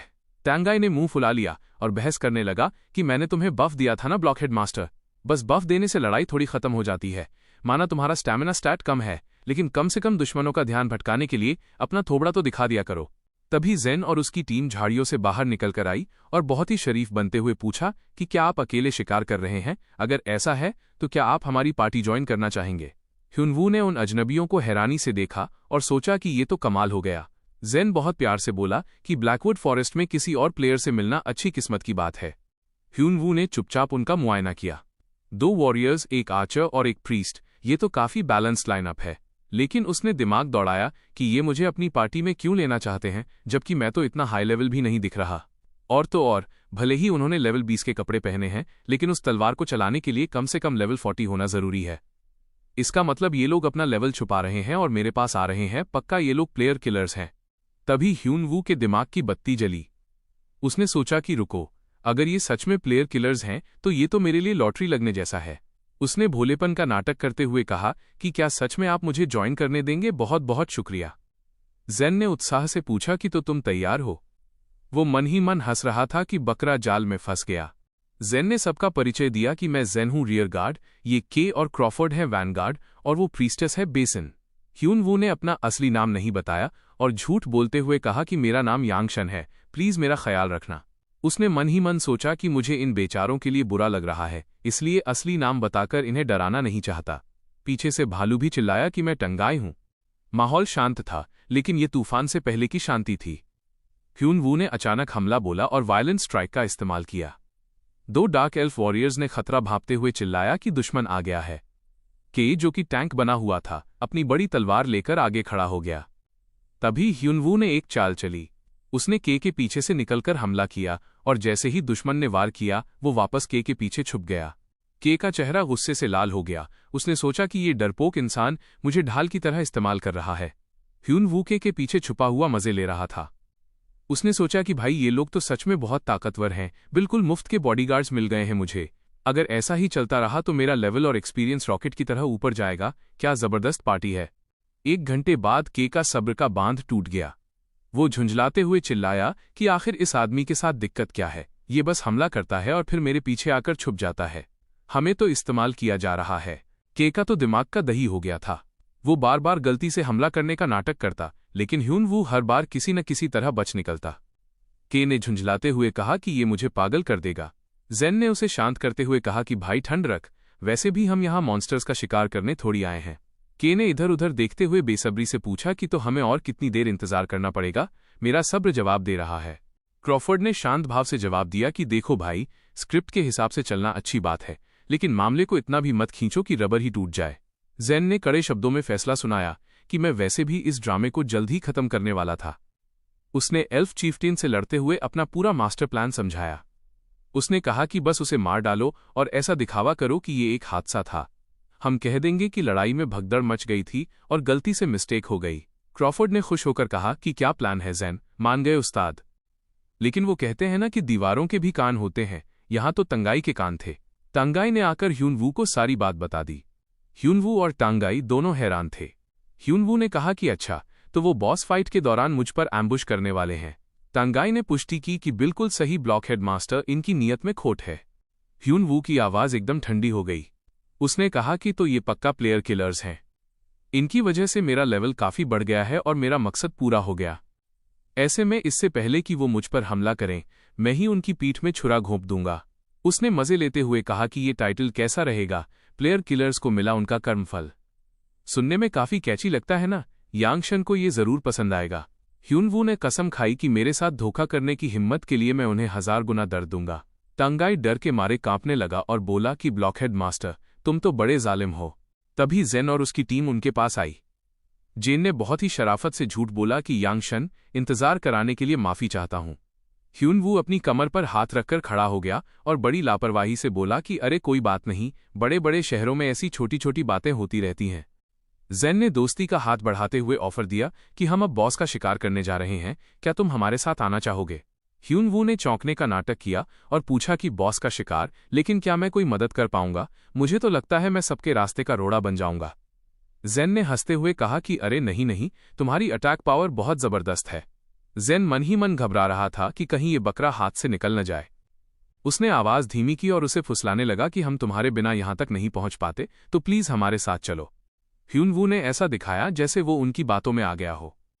उसने कहा कि ठीक है, अगर आप सब इतना जोर दे रहे हैं तो मैं मना कैसे कर सकता हूं। उसने उत्साह से सुझाव दिया कि चलो वही पुरानी फॉर्मेशन रखते हैं। जेन तुरंत मान गया। ह्यून वू के चेहरे पर एक शैतानी मुस्कान आ गई। उसने मन में सोचा कि अब मैं तुम्हें दिखाता हूं कि टीम को कैरी करना किसे कहते हैं। के ने उसे घूरते हुए सोचा कि बड़ा घमंडी है ये, बस थोड़ा इंतजार कर, तुझे तो मैं सीधा कब्र में भेज दूंगा। सब एक साथ लड़ाई के मैदान में कूद पड़े। सामने एल्फ चीफ्टेन खड़ा था। उसका चेहरा गुस्से से तमतमाया हुआ था और आंखें बैंगनी चमक रही थीं। उसने अपनी विशाल तलवार घुमाई और के और क्रॉफोर्ड पर जोरदार वार किया। फिर उसने बिजली की तेजी से एक लात जमाई। क्रॉफोर्ड सीधे डार्क एल्फ चीफ्टेन की लात की चपेट में आ गया। हमला इतना जोरदार था कि क्रॉफोर्ड का पूरा शरीर हवा में उड़ता हुआ पीछे जा गिरा। चीफ्टेन ने मजाक उड़ाते हुए कहा कि क्या हुआ, अभी से हार मान ली? उसने ठंडी आवाज में कहा कि अगर तुम ब्लैकवुड फॉरेस्ट में खुद को परखने आए हो तो एक वॉरियर के लिए हिम्मत सबसे जरूरी चीज है, लेकिन लगता है तुम अभी तैयार नहीं हो। के की हालत खराब थी। उसने सोचा कि मुझे पता है कि मैं लो लेवल गियर इस्तेमाल कर रहा हूं, लेकिन ये चीफ्टेन तो लेवल 40 पर भी बहुत सख्त जान है। क्रॉफोर्ड सोच रहा था कि आखिर जेन सिग्नल कब देगा।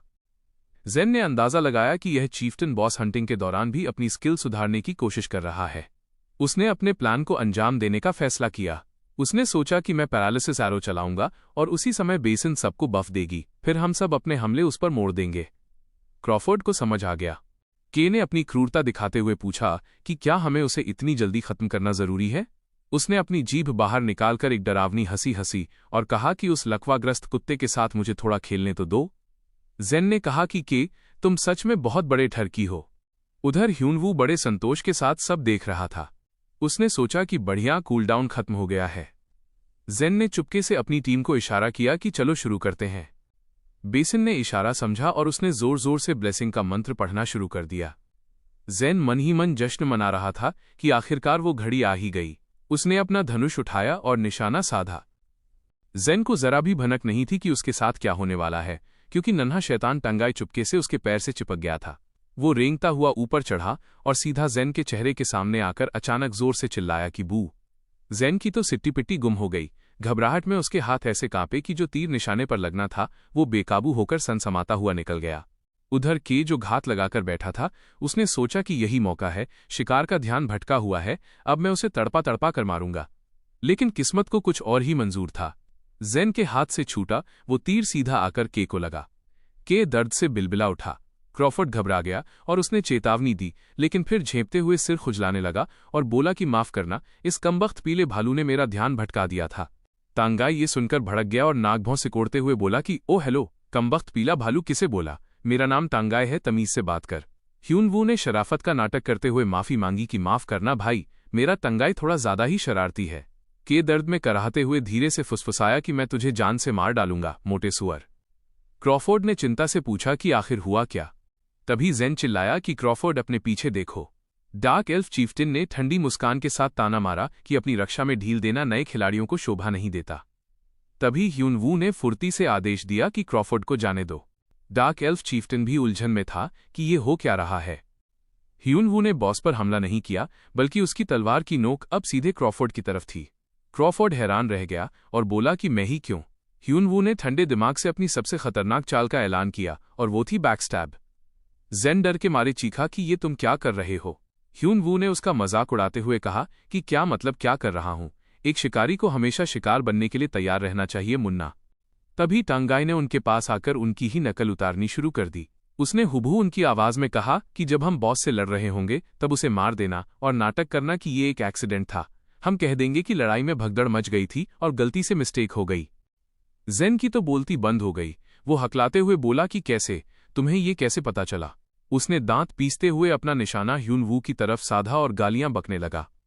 ह्यून वू ने हिकारत से कहा कि एक साधारण सा पावर शॉट, तुम लोग बहुत ही आसानी से पकड़े गए। दूर खड़ा डार्क एल्फ चीफ्टिन बड़े गौर से ह्यून वू को देख रहा था। के ने उठने की कोशिश की और गालियां देते हुए बोला कि अगर मैं उठ पाता तो तुम कब के मर चुके होते कुत्ते। चीफ्टिन ने उसे आखिरी झटका देते हुए कहा कि जब तुम हार चुके हो तो तुम्हें इतनी बातें नहीं करनी चाहिए।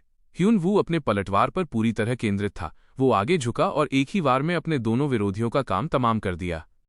चीफ्टिन ने तारीफ करते हुए कहा कि ये इंसान तो काफी दिलचस्प है।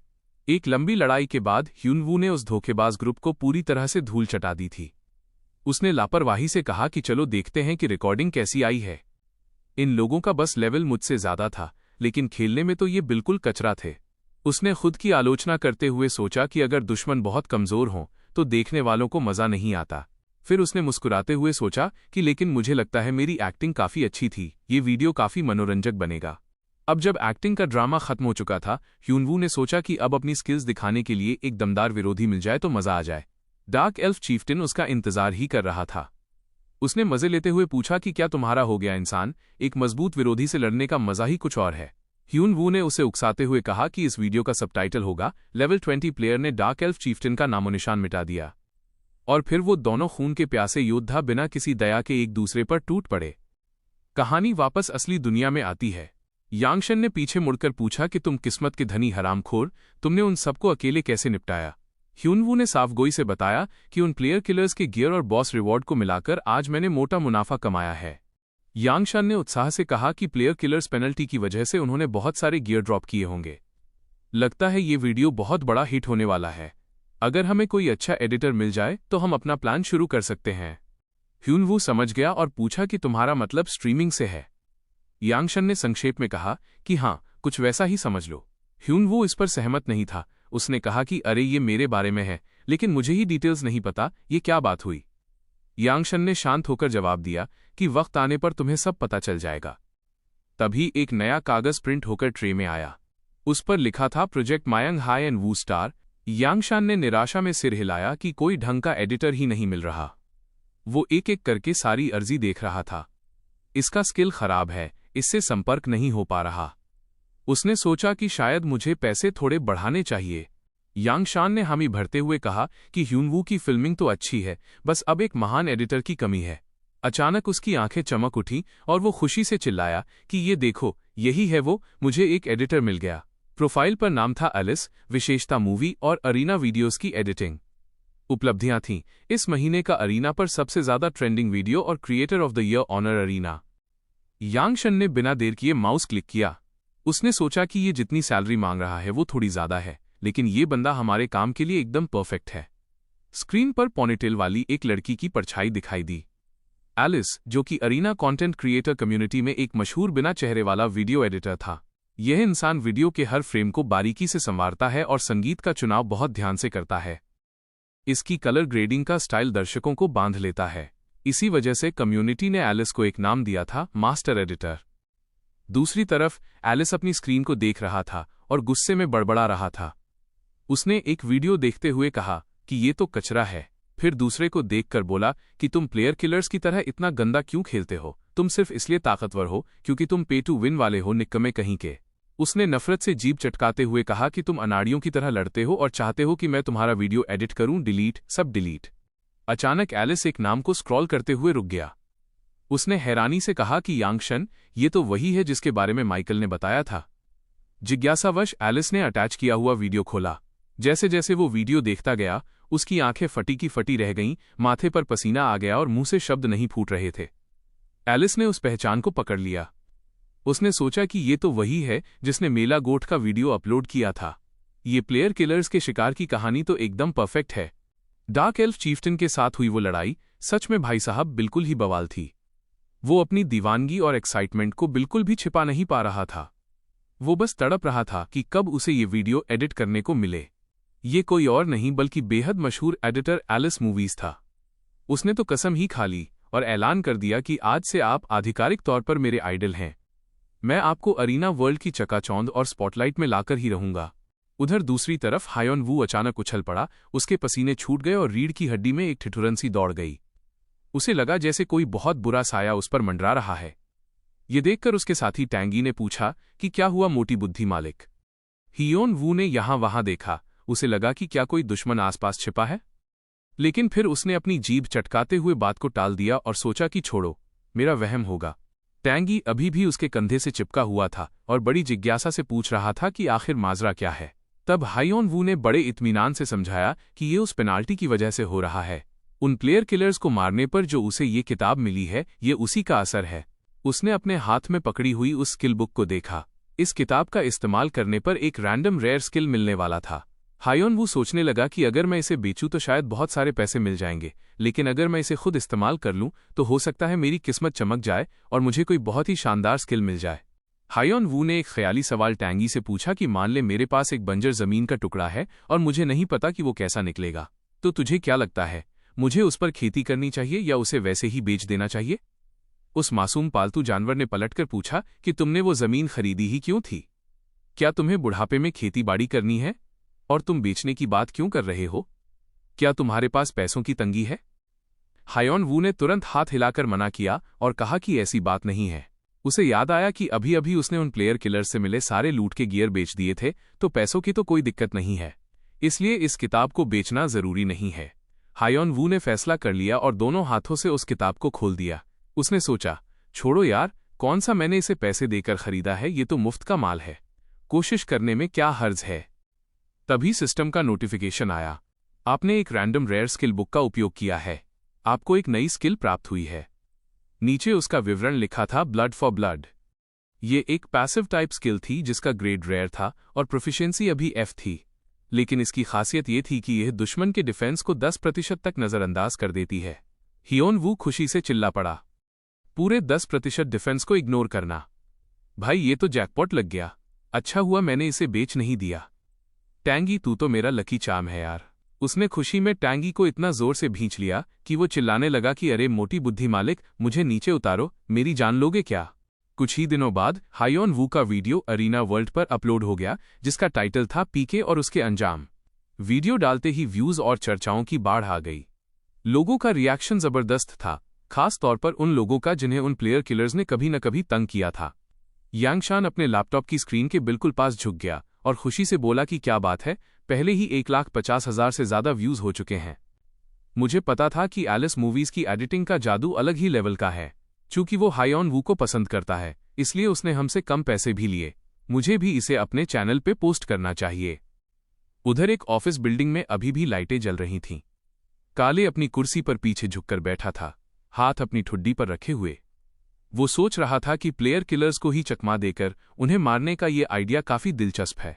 काले, जो कि नाइकी कंपनी में बिजनेस हेड की पोजीशन पर था, वो वीडियो देखते देखते हैरान रह गया। डार्क एल्फ चीफ्टेन ने अपना मुक्का घुमाया और अपने शिकार पर झपटा, लेकिन हायोन वू ने हवा में घूमकर सीधे उसके पेट पर लात जमा दी। डार्क एल्फ चीफ्टेन दर्द और गुस्से में दहाड़ा, अपने नुकीले दांत दिखाते हुए उसने लगातार हमले किए। लेकिन हायोन वू को अपनी रफ्तार पर पूरा भरोसा था, वो हर वार को बड़ी आसानी से चकमा दे रहा था।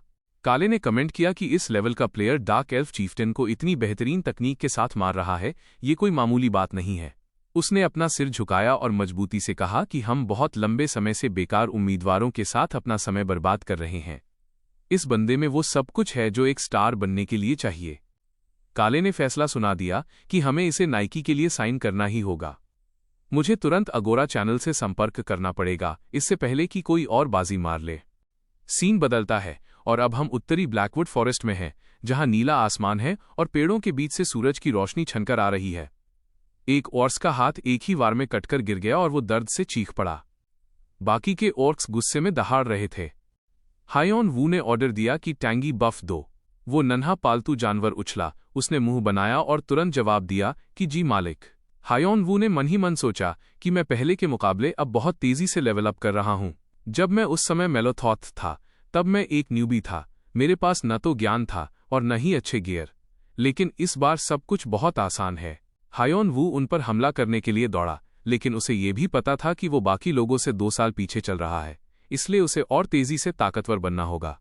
स्क्रीन पर उसके स्टैट्स साफ दिख रहे थे। नाम Kang Hyeon Woo, level 20 class warrior, और उसे टाइटल मिला था वॉरियर रिकॉग्नाइज्ड बाय खान। उसने अपनी कमर पर हाथ रखा और पूरे आत्मविश्वास के साथ ऐलान किया कि अब मैं पूरे ओआरसी के मैदान से अकेले भिड़ सकता हूं। टैंगी ने भी डींगे मारते हुए कहा कि मुझे लगता है मैं भी अब ज्यादा ताकतवर हो गया हूं। तभी टैंगी के स्टैट्स अपडेट हुए। लेवल 15 एक stuffed bear, title heir to beauty island. उनकी दोस्ती का लेवल भी 15 था। हायोन वू ये देखकर बहुत संतुष्ट था। वह सोचने लगा कि ये अभी से लेवल 15 का हो गया है। हर तरह के पेट का लेवल बढ़ने पर स्टैट्स अलग अलग बढ़ते हैं। अगर कॉमन पेट हो तो 3 से 5 बढ़ते हैं, रेयर हो तो 6 से 7, लेकिन यूनिक पेट के स्टैट्स 8 से 10 तक बढ़ते हैं। और जिस तरह से टैंग ई के स्टैट्स बढ़ रहे हैं, इसका मतलब ये पक्का एक यूनिक ग्रेड का पेट है। उसने मन ही मन हिसाब लगाया कि ये अभी तो अच्छा सपोर्ट दे रहा है, लेकिन आगे चलकर ये एक बेहतरीन टैंक भी बन सकता है जो दुश्मन के हमले झेल सके। टैंग ई हियोन वू के कंधे पर बैठकर नखरे दिखा रहा था। वो रोते हुए बोला कि मोटी बुद्धि मालिक, मैं थक गया हूं, मुझे गोद में उठा लो। हायोन वू ने चिढ़कर उसकी तरफ देखा और सोचा कि मुझे इसका ये नवाबों वाला रवैया सुधारना पड़ेगा।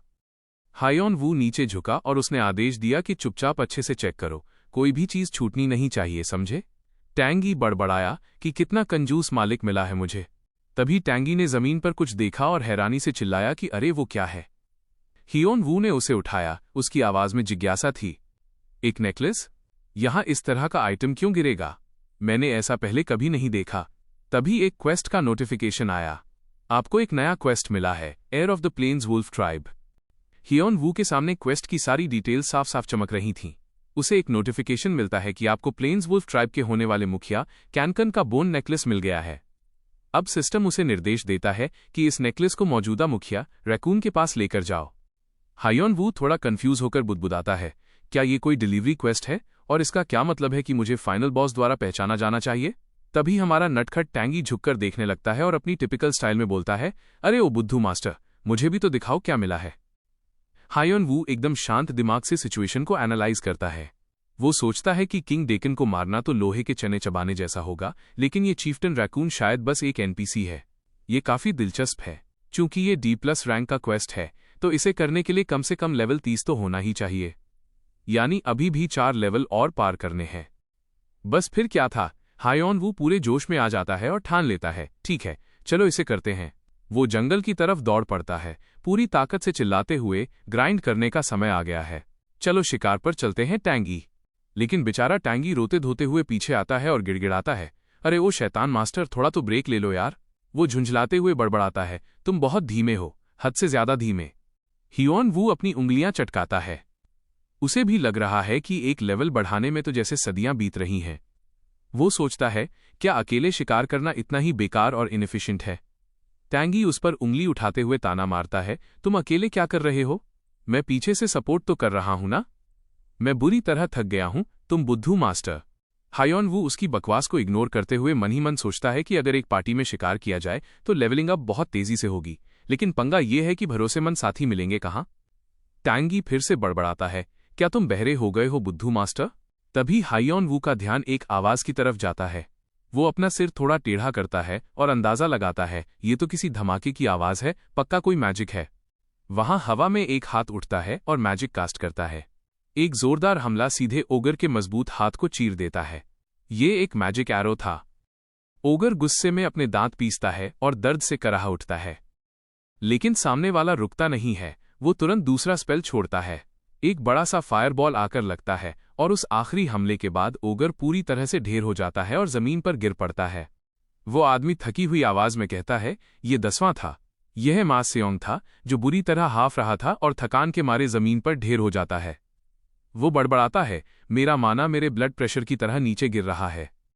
मेरे पास अब माना पोषण भी लगभग खत्म ही हो गए हैं। लगता है आज के लिए बस इतना ही काफी है। वो चिंता भरी नजरों से जमीन को देखता है और सोचता है कि एक मेज के तौर पर अकेले शिकार करने की भी अपनी सीमाएं हैं। तभी पीछे से हायोन वू आवाज देता है, एक्सक्यूज मी। मा सेओंग बिजली की रफ्तार से रिएक्ट करता है, उसे लगा कोई मॉन्स्टर आ गया। वो चिल्लाता है, मुझे आराम करने का मौका भी नहीं मिला, और तुरंत अपना मैजिक एरो छोड़ देता है। मा सेओंग की हालत खराब हो जाती है जब वो देखता है, अरे बाप रे, ये तो कोई इंसान है। हायोन वू का एक कंधा उस हमले से झुलस गया था। मा सेओंग घबराकर बार बार माफी मांगने लगता है, आई एम सो सॉरी। हायोन वू थोड़ा चिढ़कर अपना सिर टेढ़ा करता है और सोचता है, भाई मैं तो बाल बाल बचा। उधर मा सेओंग उसकी काबिलियत देखकर हैरान रह जाता है, इतनी पास से उसने मेरा मैजिक एरो कैसे डॉस कर लिया। हायोन वू गलतफहमी दूर करते हुए अपना सिर हिलाता है और कहता है, चिंता मत करो, गलती मेरी थी जो मैं अचानक आ गया। मैं हायोन वू हूं। सामने वाला थोड़ा शर्माते हुए अपना परिचय देता है, मैं एमा सेओंग हूं। वो सोचता है, तुम्हें मुझसे क्या चाहिए? इस आदमी के कपड़े कितने अजीब हैं और इसने ये संदिग्ध सा दिखने वाला टेडी बियर क्यों पकड़ा हुआ है? लेकिन हायोन वू अपने मतलब की बात सोचता है।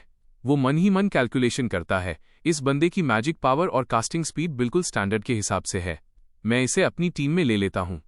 हायोन वू उसे ऑफर देता है, ऐसा लगता है तुम भी अकेले ही शिकार कर रहे हो, क्या तुम पार्टी बनाकर साथ में ग्राइंड करना चाहोगे? मा सेओंग थोड़ा शक करते हुए पूछता है, एक पार्टी? हायोन वू पूरे कॉन्फिडेंस के साथ छाती ठोककर कहता है, मैं बहुत ताकतवर हूं, कसम से। मा सेओंग अपने सामने वाले को एनालाइज करता है। उसने कभी किसी प्लेयर को ऐसे अजीब हुलिये में नहीं देखा था, लेकिन जो भी उसके मैजिक एरो को चकमा दे सकता है वो कोई ऐरा गैरा तो नहीं हो सकता। मा सेओंग फायदे के बारे में सोचता है, अकेले शिकार करना वाकई बहुत मुश्किल है, तो ये मेरे लिए एक अच्छा मौका हो सकता है। वो खुशी खुशी मान जाता है, ठीक है, चलो पार्टी बनाते हैं। दोनों हाथ मिलाते हैं और एक साथ कहते हैं, तुम्हारे साथ काम करके खुशी होगी। अब दृश्य बदलता है ब्लैकवुड के घने कोहरे वाले जंगल की ओर। वहां एक ओगर अपनी लाल चमकती आंखों और नुकीले दांतों के साथ गुस्से में दहाड़ रहा था, लेकिन अगले ही पल एक जोरदार वार ने उसके शरीर को 2 टुकड़ों में काट दिया। सोन, जिसने अभी अभी ये हमला किया था, बड़े ही ठंडे दिमाग से कहता है, कितना इरिटेटिंग है। उसके पीछे खड़ा जान कहता है, सोन, जब हम यहां तक आने की इतनी तकलीफ उठा ही चुके हैं तो कम से कम इसका मजा तो लो। वो थोड़ा नाराजगी में बड़बड़ाता है। सोन जवाब देता है, ये बस एक सिरदर्दी है, खैर ये गिल्ड मास्टर का आदेश है तो करना ही पड़ेगा। जो कवच पहने हुए आदमी था वो ब्लैक स्कल गिल्ड का सोन था और नारंगी बालों वाला आदमी उसी गिल्ड का जान था। जान मुस्कुराते हुए पीछे मुड़ता है और अपने साथी से पूछता है, जुंगवू, तुम्हें ये ट्रिप कैसी लग रही है? सब सुरक्षित तो है ना? पार्क जुंगवू अपनी खुशी जाहिर करता है, बिल्कुल सेनपाई। वो थोड़े अफसोस के साथ अपनी कहानी बताता है, मैं पार्क जुंगवू हूं, मशहूर ब्लैक स्कल गिल्ड का सदस्य। एक घटना की वजह से मेरा अकाउंट हाल ही में डिलीट हो गया था, लेकिन चूंकि बड़े अधिकारी गिल्ड में मेरे योगदान की कद्र करते हैं, इसलिए उन्होंने मुझे नया अकाउंट बनाने का आदेश दिया और मुझे मेरे पुराने लेवल तक वापस लाने के लिए 2 सीनियर्स को मेरी सुरक्षा के लिए भेजा। जंगवू अपनी बात जारी रखता है, मैं आज इस हालत में इसलिए हूं क्योंकि किसी डरपोक ने हमारे इलाके में घुसपैठ की और एक कैरेक्टर डिलीशन मैच में मुझे हराने के लिए चीटिंग की। जंगवू मन ही मन कसम खाता है, अपने सीनियर्स की मदद से मैं तुम्हें ढूंढ निकालूंगा और तुम्हें मेरे गिल्ड के कहर का एहसास कराऊंगा। जान विषय बदलते हुए जंगल में इधर उधर देखता है, आज मुझे कोई ओगर दिखाई नहीं दे रहे हैं, क्या कोई और टीम यहां शिकार कर रही है? सोन बोलता है, आज का लक्ष्य तुम्हें लेवल 25 तक पहुंचाना था, लेकिन इतने सारे मॉन्स्टर्स गायब होने की वजह से ये नामुमकिन लग रहा है। क्या मुसीबत है? वो अपने हेलमेट के अंदर से बुदबुदाता है। इतनी सफाई से उन्हें खत्म करने के लिए पक्का यहाँ 1 या 2 से ज्यादा पार्टीज काम कर रही होंगी। तभी जंगवू सबको आवाज देता है, सेनपाई, वहां एक नया रिस्पॉन हुआ ओगर है। वो उत्साह में ओगर की तरफ दौड़ पड़ता है। तुम दोनों पीछे रहो, इसे मैं संभाल लूंगा। जान उसे पीछे से आवाज देता रह जाता है, अरे जंगवू रुको। जंगल के दूसरे कोने में जहां मरे हुए ओगर्स का ढेर लगा हुआ था, मा सेओंग मुस्कुरा रहा था। वो हायोन वू की तरफ एक उत्साहित चेहरे के साथ देखता है। यार, पार्टी बनाना तो कमाल का आइडिया था। इस तरह साथ में शिकार करना अकेले घूमने से कहीं ज्यादा इनएफिशिएंट और मजेदार है। हायोन वू भी सहमत होता है, हाँ, मेरा भी लेवल अप हो गया है। हायोन वू ने अपनी लड़ाई का प्लान समझाया था, जो अब रंग ला रहा था। प्लान ये था कि पहले हायोन वू सारे ओगर्स को एक खास जगह पर ललचा कर लाएगा। फिर एमा सेओंग अपने एरिया ऑफ इफेक्ट मैजिक का इस्तेमाल करके उन पर हमला करेगा और अंत में हायोन वू उनका काम तमाम कर देगा। इस रणनीति को बार बार दोहराकर वे पागलों की तरह लेवल अप कर रहे थे। टैंग ई हंसता है और मा सेओंग की तारीफ करता है, ए मेज, तुम्हारी तकनीक काफी अच्छी है। मैं तुम्हें अपनी सेवा करने की इजाजत देता हूं। वो जवाब में हंसता है, कितना मजाकिया भालू है। फिर वो टैंगी की तरफ मुड़ता है और उसे याद दिलाता है, पता नहीं यार, इसने तो मेरा स्वागत मैजिक एरो से किया था। टैंगी को तुरंत याद आ जाता है, अरे हाँ, मेरी गलती थी। ऐसे अंधाधुंध हमला करना अच्छी बात नहीं है। मा सेओंग जल्दी से सफाई देता है, वो एक गलत फहमी थी। मैं बस चौंक गया था, मेरा इरादा किसी पर हमला करने का नहीं था। तभी टैंगी जोर से ऐलान करता है, बुद्धू मास्टर, एक और मॉन्स्टर आ गया है। हायोन वू तुरंत तैयार हो जाता है और कहता है, मैं इसे संभालता हूं, तुम अपना माना बचाओ। मा सेओंग पूरे उत्साह के साथ मान जाता है और कहता है, ठीक है ह्यूंग। वो लड़ाई के लिए खुद को फोकस करता है। हायोन वू चिल्लाता है, चार्ज, और हमले के लिए आगे दौड़ पड़ता है। लेकिन अचानक वो रुक जाता है और दूसरी दिशा में देखने लगता है। दूर से जुंगवू उनकी तरफ दौड़ता हुआ आ रहा था। उसके हाथ में तलवार थी और वो गुस्से से लाल पीला हो रहा था। जुंगवू चिल्लाता है, कमबख्त, पिछली बार का बदला लेने आया हूं मैं। उसे हायोन वू का वो ताना याद था कि क्या तुम मुझ जैसे न्यूबी के साथ कैरेक्टर डिलीशन मैच करने की हिम्मत रखते हो। जुंगवू नफरत से चिल्लाता है, मैं तुम्हें हर जगह ढूंढ रहा था। तभी हायोन वू की एक जोरदार किक सीधे उसके मुंह के बीचों बीच पड़ती है। हियोन वू नीचे देखता है, चेहरे पर एकदम कंफ्यूज्ड एक्सप्रेशन के साथ। अरे बाप रे, मुझे लगा तुम कोई मॉन्स्टर हो। सॉरी यार। जान भागकर उसे उठाने आता है। हायोन वू जल्दी से सफाई देता है, देखो मा सेओंग, इसने मुझे चौंका दिया था तो इसमें मेरी कोई गलती नहीं है। जंगवू अपने साथियों की मदद मांगते हुए पलटता है, इसने जानबूझकर ऐसा किया है। सीनियर्स, यही है वो सीधा खड़ा होता है और धमकी देता है, तुम खत्म हो गए बच्चे। मेरी अकाउंट डिलीट करने की हिम्मत कैसे हुई तुम्हारी। हायोन वू उसे धुंधला सा पहचानता है, अरे ये तो तुम हो। मा सेओंग तो हैरान होकर सोचता है, इसके नाक से तो नल की तरह खून बह रहा है। हायोन वू बड़े इत्मीनान से पूछता है, वैसे तुम्हारा नाम क्या था। जुंगवू गुस्से में फट पड़ता है, पाक जुंगवू। मेरा नाम पाक जुंगवू है। मा सेओंग हैरानी से पूछता है, ह्यूंग, आप इस बंदे को जानते हो। हियोन वू मामले को रफा दफा करते हुए समझाता है, अरे ये बस एक दिमाग से पैदल दोस्त है जो मेरे साथ कैरेक्टर डिलीशन मैच हार गया था। जुंगवू तुरंत इनकार करता है, कौन दोस्त? आज तुम हारोगे। मेरे गिल्ड के दोनों एग्जीक्यूशनर्स यहां हैं। आज तो तुम पक्का मरे। जान उसे शांत करने के लिए उसके कंधे पर हाथ रखता है, शांत हो जाओ जुंगवू, इसने तुम्हें धमकी दी, बस बहुत हुआ। मेरे सब्र की भी एक सीमा है। हियोन वू उसकी बात काट देता है, सब्र? वो बड़े ही बेरुखी से बोलता है, तो जब तुम्हारा सब्र खत्म हो जाएगा तब क्या करोगे। मैं तुम्हारे इस रद्दी गिल्ड से नहीं डरता। जान ठंडी आवाज में सुधारता है, यह ब्लैक स्कल गिल्ड है। मा सेओंग डरते हुए फुसफुसाता है, वो दोनों कम से कम लेवल 60 के हैं। वे हमें मार तो नहीं डालेंगे ना।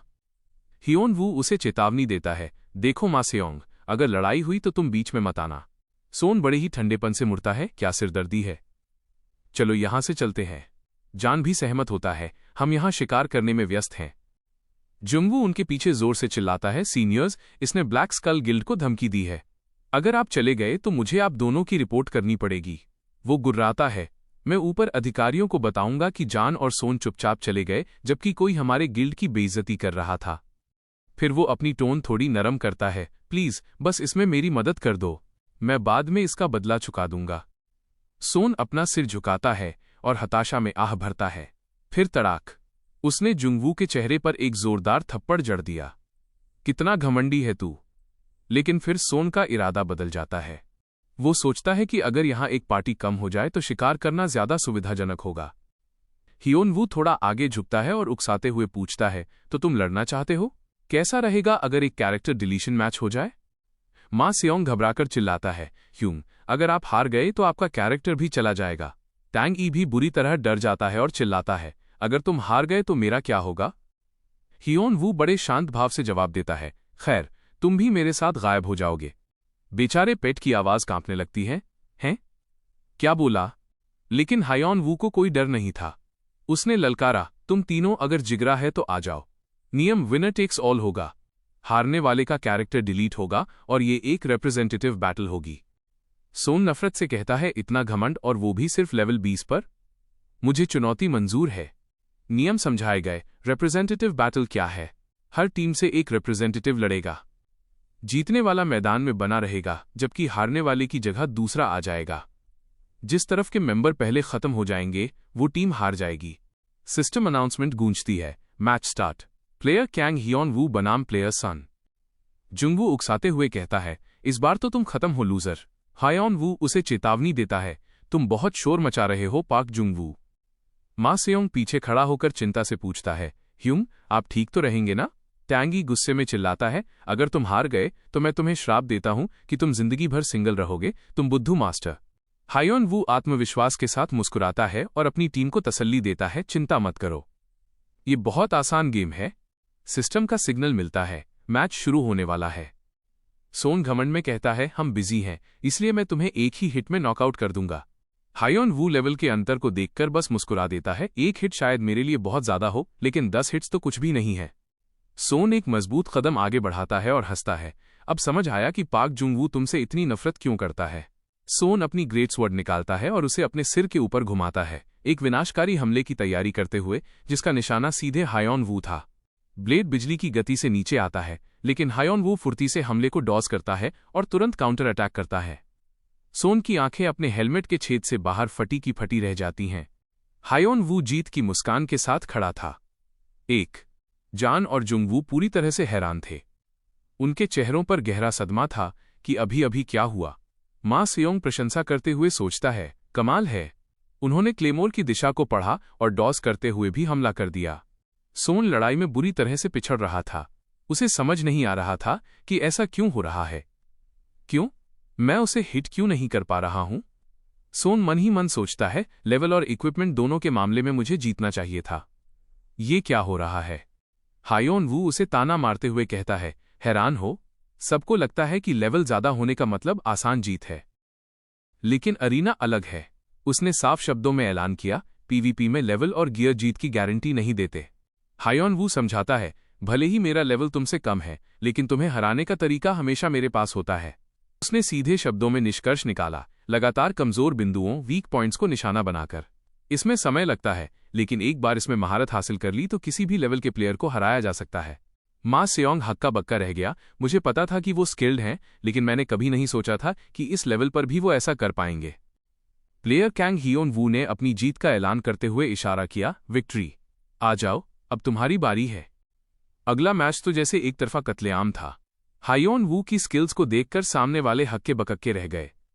जान तो बिना किसी प्रतिरोध के ही ढेर हो गया। और अब ब्लैक स्कल गिल्ड का सिर्फ एक ही सदस्य बचा था, पाक जुंगवू।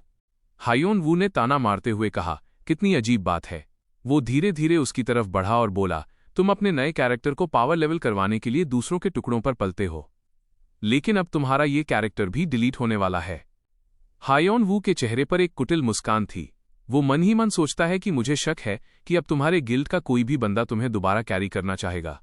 हायोन वू को उस पर तरस नहीं बल्कि घिन आ रही थी। वो खुद से बड़बड़ाया, ये लड़का मुझे डांग हां बियाई की याद क्यों दिला रहा है। दोनों ही एक जैसे घमंडी हैं जो अपनी औकात से ज्यादा उछलते हैं और दूसरों के दम पर शेर बनते हैं। यहां तक कि इनकी शक्लें भी मिलती जुलती हैं। इस ख्याल ने हायोन वू के अंदर उसे और जलील करने की आग भड़का दी। उसने जमीन की तरफ इशारा किया और हुक्म दिया, घुटनों पर बैठ जाओ, शायद मैं तुम्हें बख्श दूं। जुंगवू का चेहरा डर के मारे पीला पड़ गया। वो दहशत में सोच रहा था, मैं क्या करूं, मुझे क्या करना चाहिए। अतीत में जब पार्क जुंगवू लेवल 40 पर था तब भी वो एक ही झटके में ढेर हो गया था। अब तो वो सिर्फ लेवल 20 पर है, जीतने का तो कोई चांस ही नहीं है। वो थर-थर कांप रहा था। उसने अपने दांत इतनी जोर से भींचे कि खून निकल आया। पसीना पानी की तरह बह रहा था और दिल डर के मारे जोर-जोर से धड़क रहा था। अचानक जुंगवू की आंखें पागलपन से चौड़ी हो गईं, उसकी पुतलियां लाल रंग में बदल गईं। सिस्टम ने उसकी इस असामान्य स्थिति को डिटेक्ट कर लिया। अरीना सिस्टम ने उसे एक छोटा सा तोहफा देने का फैसला किया। तभी एक सिस्टम नोटिफिकेशन आता है, प्लेयर पार्क जुंगवू एक बर्जर्क स्टेट में चला गया है। मा सेयोंग डर के मारे चिल्लाया, अरे नहीं, वो बर्सर्क हो गया है। लेकिन हायोन वू के चेहरे पर शिकन तक नहीं थी। उसने शांत भाव से कहा, जब मैं तुमसे पहली बार मिला था तभी मुझे पता चल गया था कि तुम गर्म दिमाग वाले हो। उसने जुंगवू को अपनी तीखी नजरों से देखा और बोला, ए कस्टमर, अब तुम्हें घर भेजने का समय आ गया है। हायोन वू ने अपना स्किल एक्टिवेट किया, पावर ऑफ द टाइटन। कुछ समय के लिए तुम्हारा अटैक स्टैट बढ़ जाएगा। हायोन वू ने एक जोरदार मुक्का उसके चेहरे की तरफ घुमाया और चिल्लाया, यहां तुम्हारा स्वागत नहीं है। उसने जुंगवू को एक जबरदस्त किक मारी, जिससे वो हवा में उड़ता हुआ दूर जा गिरा और जमीन पर गिरते ही एक बड़ा शॉकवेव पैदा हुआ। Match result victory. आपने ये रिप्रेजेंटेटिव बैटल जीत लिया है। तभी वहां 3 ट्रेजर चेस्ट्स प्रकट हुए। नियम के मुताबिक जीतने वाले को सब कुछ मिलता है, इसलिए सारे इनाम हायोन वू को मिले। हायोन वू स्क्रीन को बड़े ध्यान से देख रहा था। उसे 3 इनाम मिले थे। वह खुश होकर सोचता है, अरे वाह, ऐसा लग रहा है जैसे उन्होंने खुद अपने गियर मुझे प्लेट में सजाकर दे दिए हों। ये तो जंगल में शिकार करने से कहीं ज्यादा एफिशिएंट है। मां सियोंग ने चिंता भरी आवाज में पुकारा, हियोन वू ह्यूंग। हियोन वू ने इत्मीनान से जवाब दिया, मैंने कहा था ना कि सब ठीक हो जाएगा।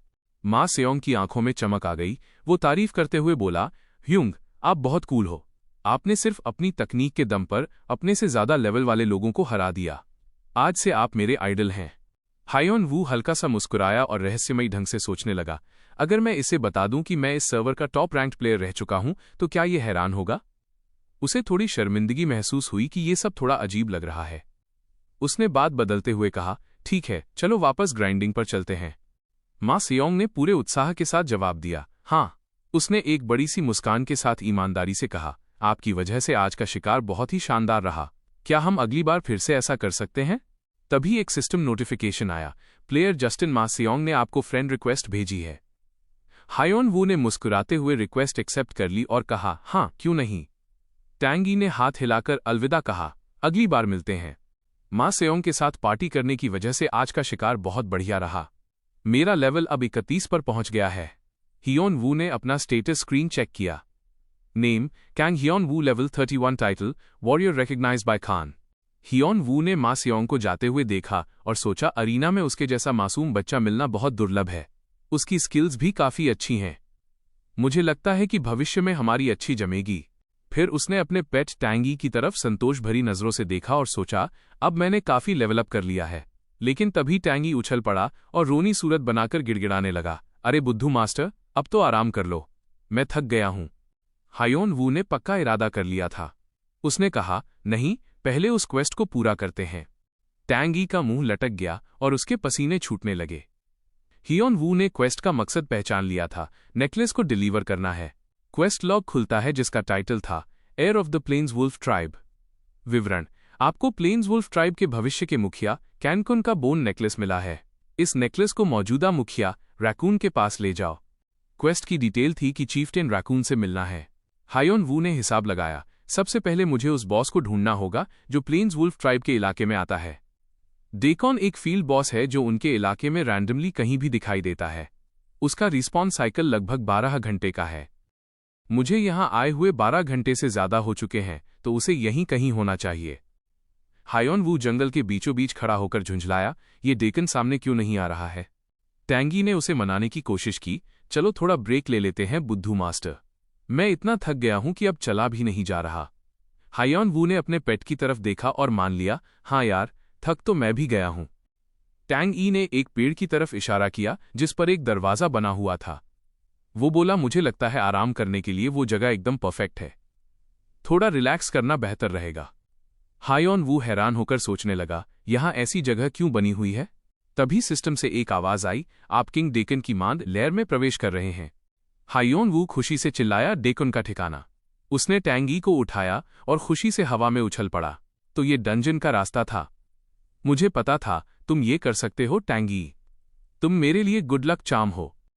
बेचारा पेट बेबस होकर बड़बड़ाया, लेकिन मैं तो पहले आराम करना चाहता था।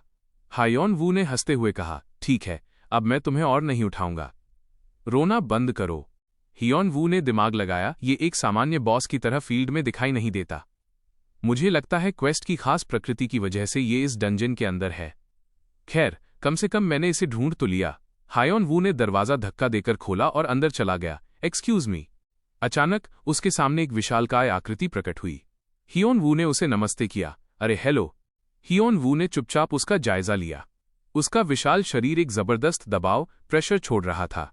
उसे एहसास हुआ कि यही डेकन होना चाहिए। डेकॉन ने उसे घूरकर देखा और सवाल किया, तुम जैसे इंसान का यहां क्या काम है? वो ग्रेट प्लेन्स का राजा डेकन था। हायोन वू ने सावधानी से सोचा, अगर मैंने अपने मौजूदा लेवल पर इससे लड़ने की कोशिश की तो मेरी चटनी बन जाएगी। डेकॉन ने अपना सवाल दोहराया, मैंने पूछा तुम्हारा यहां क्या काम है? हायोन वू ने अपना हाथ उठाया और सीधा जवाब दिया, मैं ये नेकलेस मुखिया रैकून तक पहुंचाने आया हूं। डेकॉन की आंखें पहचान के साथ चौड़ी हो गईं। क्या ये कैंकन का नेकलेस नहीं है? क्या उस नालायक बच्चे ने फिर से कोई मुसीबत खड़ी कर दी है? डेकन ने उसे लेने के लिए हाथ बढ़ाया और कहा, शुक्रिया, अब तुम जा सकते हो। लेकिन अचानक हायोन वू ने अपना हाथ पीछे खींच लिया। डेकॉन की लाल चमकती आंखें उलझन में सिकुड़ गईं। हियोन वू ने नेकलेस को चारों दिशाओं में जोर से घुमाया ताकि डेकॉन उसे पकड़ न सके। वो थोड़ा नीचे झुका और उसकी आवाज एकदम ठंडी हो गई।